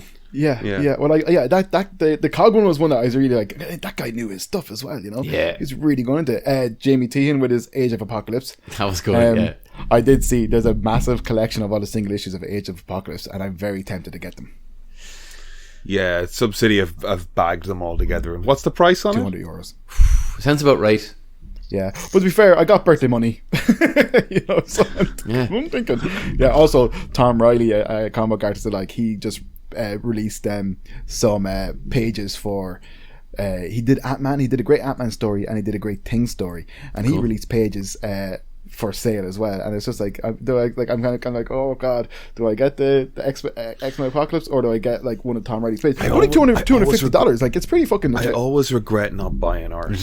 Like, I'll always look at art and go, that's too expensive, and then it's 2 years later and somebody's probably reselling it for 3 times as much. I'm like I saw a concept. It was, what would you call it? I can't remember the actual word they used, but it was a Drew Struzan rough. Oh my god, really? For like a Wonder Woman movie poster. Right. And like, it was, I'm not going to buy a Drew Struzan painting, but this was like a rough pencil, and the likeness of the actress was like Margot Kidder or something. Like, I can't remember who it was, but it was like $2,000 or something, and I'm like, $2,000 for Drew Struzan. That's like, I should buy that, right? That's not terrible. But I just let it go, and then it's sold. I think I saw it for $8,000 somewhere subsequently. Like, fucking you never know. Like, these things are, and they're hard to come across. But then, like, also with Age of Apocalypse, they're not printing that anymore anywhere, I don't think, right? So I mean, that's a dicey option. Like, which one do you go with here? I know. You can get Age of Apocalypse. I'm sure you can get it digitally. But the original art, then that's. I know. I've had that debate with myself, like at Comic Cons before, holding up one, looking at the other. Catsup or ketchup. I don't know. It's all money out of my pocket, but do I want it? So, do you have anything lined up after the odds, or not comic book wise? I have some stuff animation wise that I can't talk about just yet. That's all right. But it's always good to not be able to talk about it. It is good. It is good. Exactly. And it's with a studio I've wanted to work with for a while, with a guy I haven't worked with in ages. Cool. So hopefully that'll come around, because we've been trying to sync up our schedules for maybe 10 years and have failed miserably every time. So it looks like it's going to sync up nicely now, and amazing. We'll see what happens, because I don't know what's going to happen after comics, and I don't know. I'm still cutting my teeth in that industry, so I don't really know how it works, or how quick work or doesn't line up. And I have a family. I actually have a kid on the way as well, so I want to make sure there's money in the bank. So I'm making sure there's another job as soon as one finishes. Now, kind of off the record and off the podcast stuff. Yeah, because I just want to ask. You have a kid coming, do you? No, I don't have a kid. I had a vasectomy last year, so that'd be pretty fucking shocking. You got a lawsuit with the doctor. Yeah, that's what I got coming. But no, it's gonna now kind of, because I'm always really interested to know. But do you have a favorite child? Which the other one's isn't born yet, so you can say maybe I can do better. Koi fam, friend of the podcast. Great episode, by the way. I only listened to it today. Okay, yeah. Koi's a lovely fella. I listened to that. I've listened to that 2 or 3 times. He's got a great way. Yeah, we must get him back. About his art. Anyway. He was texting me the other day. But what I was going to say is, I'm also happy to hear that, like, you're doing well, and you're, this is something you obviously worked on. You know what I mean? Like, at least, man, like, as kind of, as little as I know you, say, like, I associate your name with Irish comics. Yeah, I mean, and have done for a long time, Yeah, well, tried to. This is my first actual. I mean, I've been the guy that nearly got into comics for so long. Okay.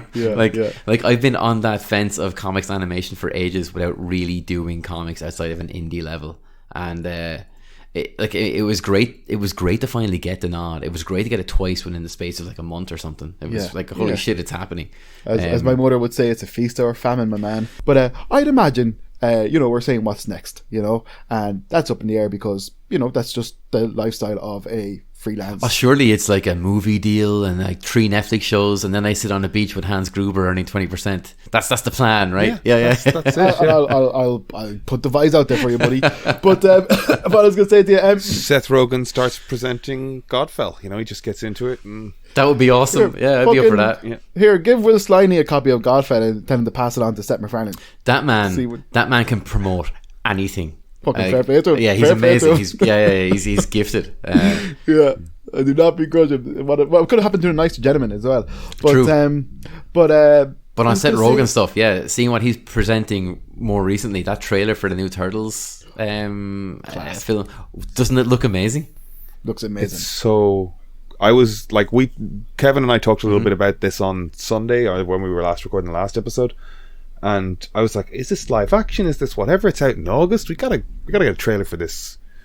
And then it just dropped today, and it looks amazing. Yeah. It looks so good. It we're starting to see the knock-on effect of like Into the Spider-Verse. I was going to say the same thing, yeah. And like the animation studios having permission to stray from the sort of Disney-fied Pixar look.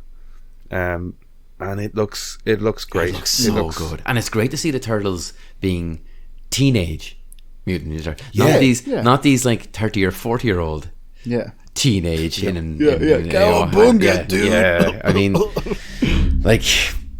There's been so many iterations of them where I feel like I haven't seen a 14 or a 13 to 19 year old ever look that buff, and I know they're mutants, and that's their thing for it. I maybe, right? Your concern is that they look buff. Like if they look like they've been putting 20 years in the gym. I kind of think like you're missing the point, I didn't like that, but I love the designs on these guys. They all look so individual as well, like there's that lovely bit like of Mikey handing somebody something, and like his head is just fucking massive, and he's got this little pencil neck, and everything just looks so much fun, which is what the Turtles are. Looks great. The Tribe Called Quest track, was it?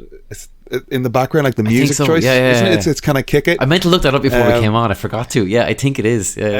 It's kind of like that 80s original Ninja Turtles era vibe, even though it's like, because I was looking when we first see the trailer, like that's clearly like a smartphone interface that they're recording on.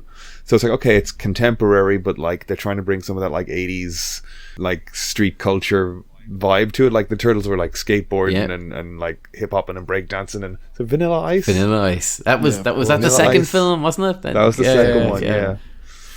The Secret of the Ooze. I was a big fan of that. I think I still have that on VHS upstairs in that attic I keep talking about. Yeah, class.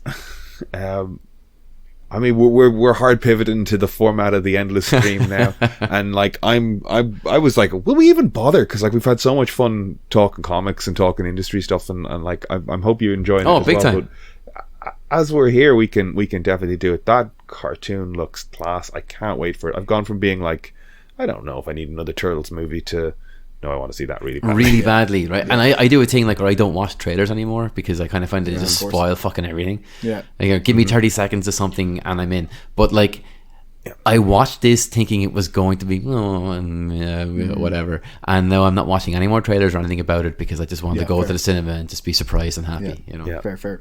And I also love like kind of there's a large cast of characters that kind of coming from the show. Like I was kind of saying in the podcast, like Turtles literally like kind of rogue gallery and like support casting or whatever, the random anthropomorphic characters and creatures and all that kind of stuff. Some of the best character stuff I love, like character design. Rocksteady and Bebop looked astounding in it. Like the size of that rhino head in that shot, like it's so cool. It's exciting stuff. It's gonna be fun. I can't wait for that. And I mean, I've been excited about for a couple of films to come out, but I haven't been as immediately excited about anything like I have been for this in so long. This looks really good. Yeah, it looks great. It definitely appeals to the 80s kids sitting here. Yeah, big time. Because like the last waves of like Turtles is constantly rebooting. It's constantly like relaunching and rebooting. Well, I quite like the Yeah, last always. one, that Andy Yeah, Siriano stuff, because Andy Siriano was on Samurai Jack, and you can kind of see that design I sensibility. was really skeptical about So was I. those designs Yeah. when I first saw them, but once it started moving, I was just Wow. like, oh, this is cool, and they're really going And for the it. stories And, are like, great. and the idea of like going, I know that the Ninja Turtles looked a certain way forever, but like, let's get 4 different breeds of turtle, because like this is a heavier stock version, so that's Raffi's like the brute, that we can actually play with their size and have that be reflective of their characters and stuff. Like, this is a softer shell turtle, so he has to use tech, so you've got Donnie being a little smarter armor version. Like, it's like, oh, it's actually quite clever. It is. Even, like, it's a lot of take on fun, and they are fun. They're supposed to be fun. They're not supposed to be these things like with noses and, you know, muscles on, like Belgian blue muscles and stuff, and like, you know, like I wasn't a big fan of that. But I wasn't sure what I was going to get when I saw those designs. I went, oh, I don't know. But then I loved the show. It was really good. It was. I laughed every time. Yeah, fair. That's even like say like kind of like this has like Mutant Mayhem has kind of reignited like kind of like my say like interest in Turtles, as it will for many, I'm sure, you know. Oh, yeah. But I'm quite keen now to check out that The Last Ronin. Oh, have you not checked it out yet? No. Have you checked it out, Aidan? Someone I know who it is though, if you get me. Yeah. Oh yeah. I've seen some stuff. You but, need like, to read that. I haven't. Yeah. You just, I won't say any more, because I was actually Yeah. going to say if it comes up in the podcast that we shouldn't spoil anything, because it would be so mean, because that book is still relatively fresh. Someone spoiled it on me anyways. Ah, I know who bastards. The Last Ronin is. That's a pity. I don't know nothing. You So check. It's I'll, like what happens in the future to the turtles, you know. Yeah. And at this point in time, they are designed like big Belgian brutes, but like it makes sense because they're a lot older. They're not teenage. Yeah. And it's a different world it into that. is. Yeah, it really is. It's a great book, Aidan. Definitely check that out. It's one for all the Turtles fans. But it is funny seeing them actually be kids. Like one of the, who is it? Like, is it Mikey has braces? You know. I also like the way they're done, like Leo, Mikey, Donnie, and Raph. Yeah. You know, like it's like they're not calling each other Michelangelo and Leonardo. You know, it's like yeah, they're kids. They've abbreviated it. You know, I think it looks great. I think it's gonna be a lot of fun. That's one thing that I really liked about it too, because like the Turtles were always about family. You know, a bit like fucking Fast and Furious. Fast and Furious. Yeah. I said that and went, oh god, I can't believe I should have done the Vin Diesel there. But like, I mean, you get that element from the trailer. You know, these are a bunch of brothers. Yeah. Being idiots with one another, having a bit of fun. And it's like, this sounds great, you know. And then there's a bit of that Tarzan shuffle on the lights, and they're flying from building to buildings. Like, yes, give me it. Yeah, and it's like, I was thinking about it earlier. That, like, I think Scruff commented like he wasn't mad on the cast and the things. Right. I'm just like, I don't know. Like, I'm such a, like, I think of like media as like the bell curve. Like, there's some stuff that is just exceptional, and there's some stuff that is dog shit. But in the middle, I just kind of want to enjoy all of it. Yeah, and like, there's this whole sort of joy to be had in like the meaty part of the bell curve, which can be as rude as you want it to be. But like, the Seth Rogen has done, you know, like, okay, Sausage Party's not great, and some of the stoner comedy might not be for people, but like, this guy has taken his career into his own hands, and he's built his little community of people that he works with since Freaks and Geeks. And the reason Preacher's on television is because of Seth Rogen. The reason The Boys is on television, at least in these iterations, and it's like, why would I hate what this guy's doing? This guy's trying his best to put shit out that like I like, or I is in my wheelhouse. Even is he getting a lot of grief online? Is he? I do think that people think of him as like a stoner fool, and like, look, you get into little pockets of stuff, but like Sausage Party doesn't help. But like, I really like Seth Rogen, and I like the if I see his name on the film, I'm going to check it out. I like him. Same. You know, if anything, like he might not be winning Oscars for Best Actor, but he seems like one of the most likable people in the world. And I enjoy what he does. But, like, I'll check out everything he does. I also think he's kind of maturing into this kind of fucking proper career. Like, I think he's like moved a little bit away from the stoner. Like, don't get me wrong. Like, he still does that shit, but like, but he also has like kind of chops in other departments, you know. Yeah. I think he's paid his dues. He's creating his own stuff now, as opposed to maybe being the service actor. And yeah. And when you say he might not be winning Oscars, you gotta like also go the Steve Jobs movie, The Fabelmans. Like he's not shying away from dramatic roles either. He's capable of quite a lot, which is something you see from good comedians. They tend to find the drama in things fairly easily as well. You know? Take notes. Aidan. I'm only saying that because like no one's giving him that kind of credit, and I think until some people do, unfortunately, it's a popularity contest, right? So if he's not getting that, then he's not going to go there. But I don't think he's even looking to go there. He just wants to create, and I love that about him. He's not looking for the money handout. He's looking to create, and that's another thing I really like about this trailer. Right, it looks like it's going to pay homage to all the canon of Turtles that came before. It's not trying to do their own Turtles, which is something that I think like you see money grabbing things happen with licenses. Like when IDW put out Turtles, like they honored that license. And that's why that comic was so fucking good. And you see other guys try to take it and do their own, and it doesn't really work out because it's so clearly a money grab. And if there's nothing there for the fans, they're not going to get into it. Yeah. And there is a thing about like, I think I've almost said it too much on the podcast in like last 6 weeks because I've landed on it as an image I really like. But like, you know, if your central structure of your castle or your fort, if your keep is strong, you can make as many outbuildings as you want. Like I can build as many barns and houses and whatever and come back to like Star Wars is class, you know, and you can make a Boba Fett and go, that's wobbly, but I can always go Star Wars is class, you know, like and we've got that with the Turtles. There's going to be that TV version of the Turtles with the weird female turtle with breasts. What was her name? Venus or something? Something like those lines. And it was Venus, wasn't it? I think it was something like that. Yeah, you're right. But it's like okay. Because I'm immediately like, so all the boys are named after artists, and one of them's named after a piece of art. I know. That annoys me too. Well, that is there no female artists that we could have drawn on? Frida Kahlo. You could have got a Frida. Anyway, the issue there is more that was the I guess the piece of content we said we'd come to this talking about was the 1990s Ninja Turtles movie, and I watched it on Sunday night, and I ordered a pizza and was like, this is the way to do this. You know, I can't not order a pizza and watch a Ninja Turtles movie. Can I ask, like, did you when was the last time you guys like saw it? Oh, gotta be 15 years ago or more, you know, like RTE. And even then, I think the last time I saw that, actually, do you know what? I probably saw the one where they went back in time to Japan. That was number 3, right? Is the last one I saw? Yeah. I don't even remember that one. However, I did see this one about, I think I did watch this in, say, maybe the last 10 years. Okay. Or at least had it on for some reason. So a good while ago, for sure. For both. Oh, yeah. So did it hold up when you watched it? In places, mostly. Better than I actually remember to a degree, you know. Yeah, for sure. Yeah. What are your thoughts? What, like, you suggested this? Did you watch it after suggesting it, or had you just watched it, or were you about to watch film. It? Like, as soon as we went into lockdown, my treat to myself was I'm buying the Blu-ray. Fair.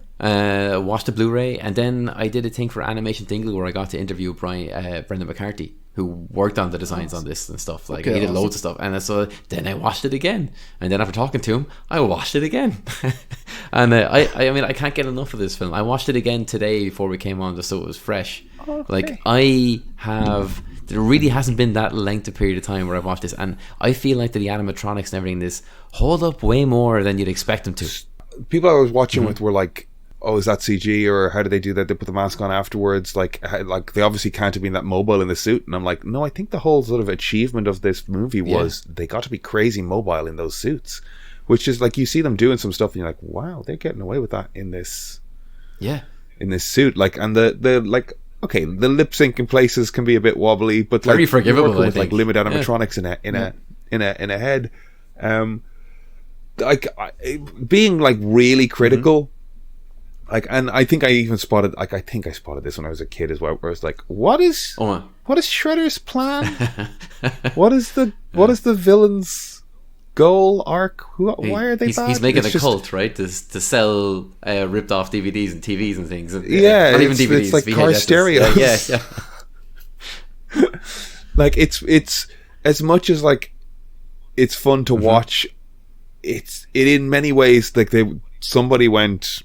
Like, it does feel like they were like, these are kids' movies, so we can't get into any concept or complex machinations with the villain. It's just like, they're bad and they're robbing things. You know? They kept it very, very simple, and like that confrontation at the end where he's like, I'm powerful enough to overpower all of you, but I'm also just going to like have a little pace around while you guys have a chat.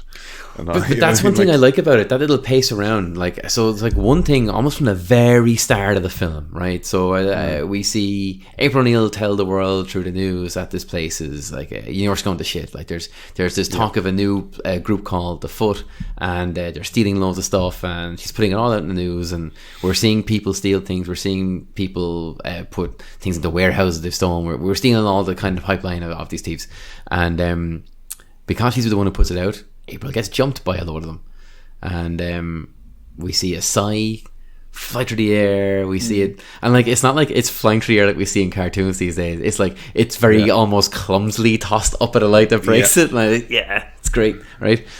And light goes out, and then we hear like a Batman type effect, like where we hear loads of and people pulling ropes, and light comes back on, and all the bad guys are roped up, and April is safe. And we see a sigh on the ground. So Raph forgot his sigh, and we see a little head poke out of a sewer cap, and we know it's Raph, and he's like looking at that. He's like, "Oh crap! I left my sigh out there." And April picks it up, puts it in her bag. Cops come on the scene to help her out, and that's her introduction. And I love in this how they don't show the turtles as much. And it's a trick in the 80s because, like, obviously, if you have these things under a light for too long, on camera for too long, they'll look fake, they won't hold up. But like they do that less is more stuff that really works here.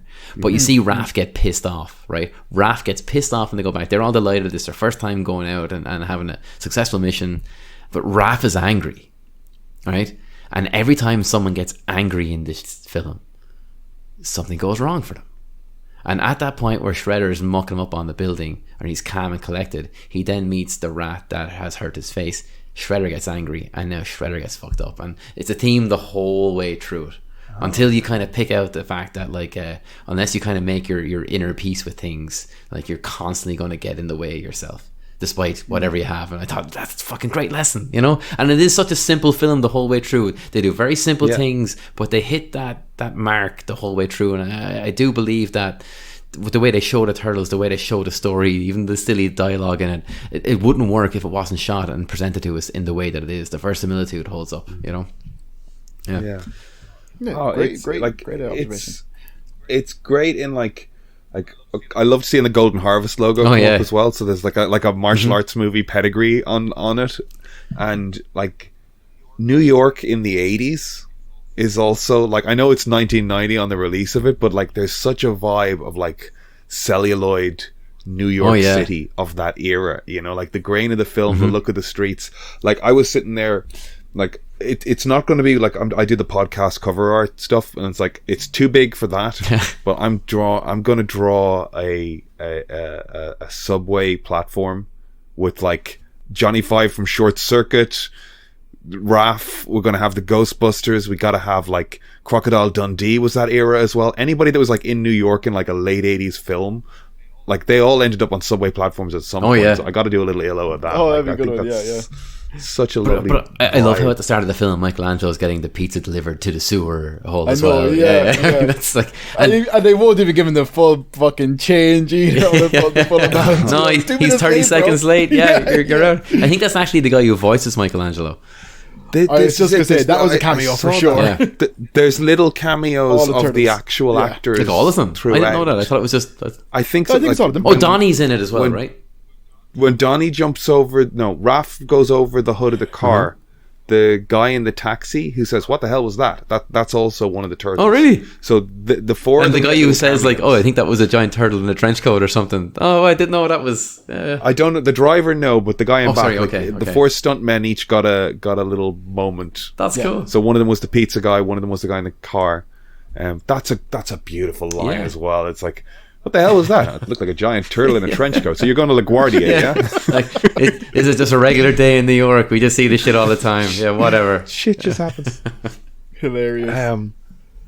The flashbacks to Splinter's origin, like I got like real trauma film vibes as well. Like it's like they shot him on like 8mm or 16mm for like that like slightly degraded look, and like a black was so set and fun. heavy lights on him, so everything kind of has a glow to it. I thought it was savage. It just And they're like him sort of like leading the ooze covered turtles into the box. yeah. Like it was such an odd, like using actual turtles at that stage. Yeah, and then the kind of stop motion models Movie. of the little turtles, even though they're small little baby turtles, they're still fucking ripped as shit. They're mad muscly. Splinter doing ninjutsu in the little cage. Which is a There's deviation so from the much to cartoon, love. right? Because in the cartoon he's a person, but because he's been in contact with a rat, he turns into a rat. In this, it's because there's a rat with turtles and the ooze falls on him, they turn into people. They were in contact with most, which is people, so they all become people. But yeah, that was I didn't know why they made that deviation, because I thought the idea of Splinter being the man and teaching these, because he's been studying martial arts his life, it kind of gives him that input. Whereas in this, he's a rat who's been copying his owner, which comes straight out of the comic book. I think actually that's probably why I was going to does say it? this is I do love this. I remember when I found out the fact. I'm a massive Daredevil fan. I was about Oh, to I love say, this. Yeah, I love this stuff. yeah. This is great. I know everybody knows it, but it's like it's so funny though, because the foot sounds kind of intimidating and stuff when you're watching the show, but when you realize it's just a parody of the hand, all of a sudden the foot sounds so silly, you know.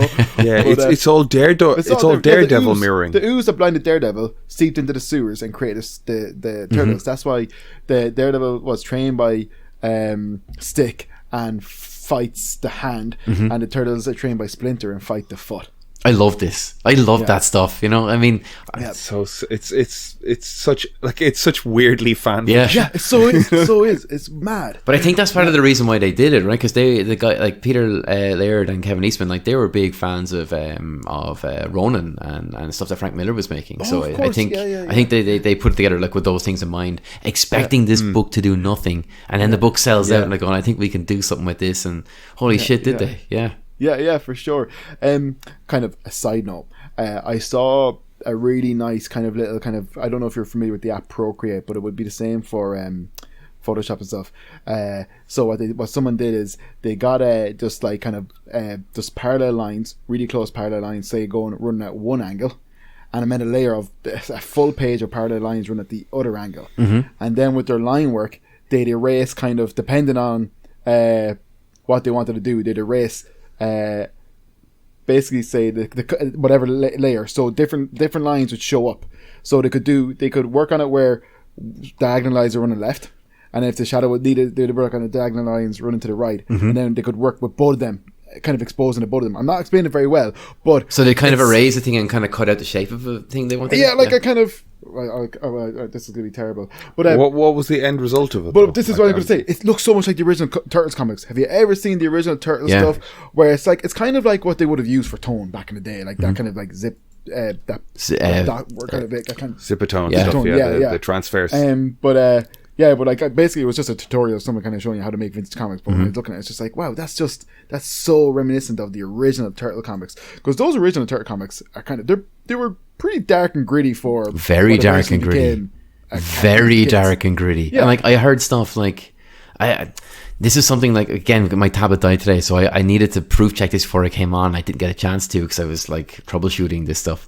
But I think like what I heard was that Jack Kirby saw an early draft of the Turtles before they came out, and the Turtles had like jagged teeth and stuff, and they were eating things that wasn't pizza, that kind of stuff. And Right. I think Jack kind of said, if you make him do this and if you have changed that, you could be onto something there, because I think there was some input there where he'd have been there, done this. There's a potential with this. If you get rid of those things, you're more commercial, that kind of stuff. Well. So and I'm not sure if that's actually the case or the details of that, because I've heard all kinds of stories about the details. But every time you see a new Turtle cartoon come out, Jack Kirby gets a mention in an episode dedicated to him. Yeah. Oh, does he? Interesting that you say that. That kind of feels about right. I wouldn't be surprised though, because I watched a documentary about Jack Kirby recently, and say wherever he was living in New York, like the suburbs, as an older artist and stuff, dudes would visit him all the time. Yeah. The people just rock up to his house. Fans would rock up to his house, and other artists, and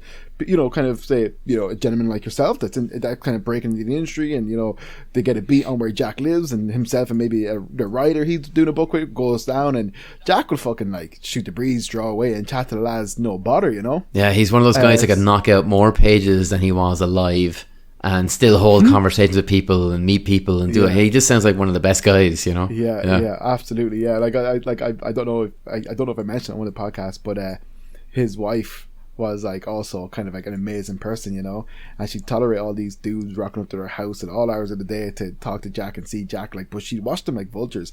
These guys would be trying to walk out of there with pages from Jack. Oh, really? But she knew how much they were worth and stuff, you know, and she wouldn't let them. And like in the documentary, one comic book character, one comic book guy was saying like how, like, Jack gave him like 2 pages of Tor or something, and he was nearly out the door, and then the wife come back and said, "What do you have Bring there?" those back, yeah. Took them back 2 weeks later. Your man was back and bought them. He had to pay for them, you know. Good, but it's gas, like, you know, fair play to his wife. Brilliant person. But yeah, Jack would shoot the breeze, you know. Wow. What a guy, what a legend. I can't get people out of here so I can draw, you know. It's just yeah, absolutely, yeah.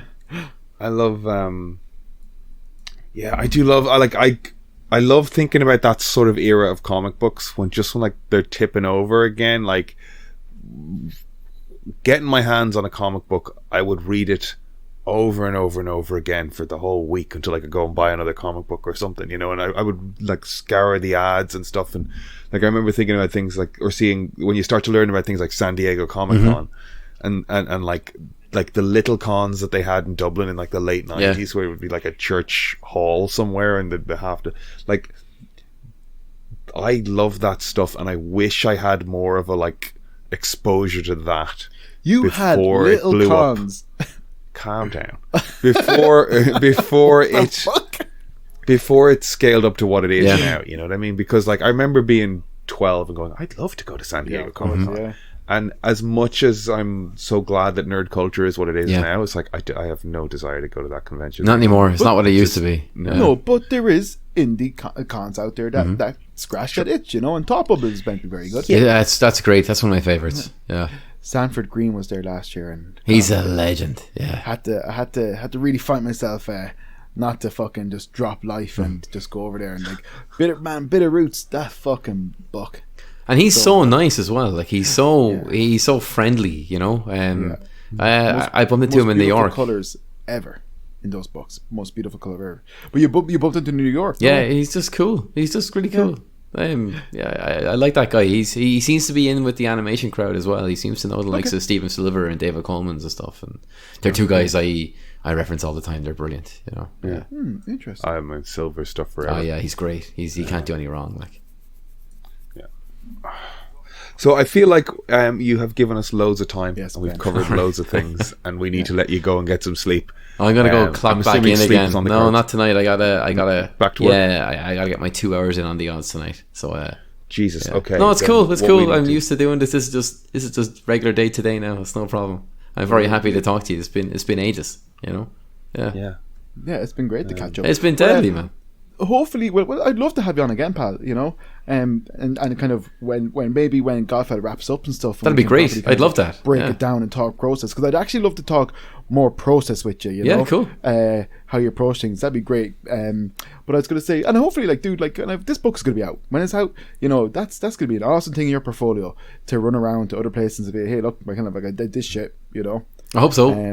Would you ever desire to do a creator owned write and draw? Well, this is kind of like, I feel like I've skipped a step with Godfell. I feel like I've managed to go in and do a creator-owned book. Like myself and Chris have kind of done this, like, and it's awesome because I get a big say on a lot of this stuff. I don't have to kind of come in and ape someone else's designs or deal with someone else's canon for a number of years. So I kind of feel like I've skipped a step to do that, and it's great kind of to set the pace on that kind of stuff. It's a lot of fun, you know.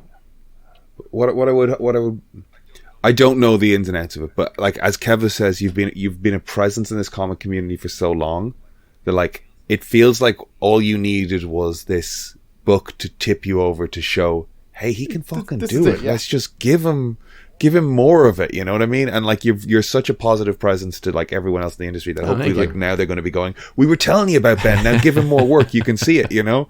So hopefully this is the start of something. Well, start of more work for you. Start of more work. It will. What we need is we as we remain young and energetic and capable to put in. We're still young. We're still very young. In our very young. My hands are No, but thank you very much. That's really nice. Thank you.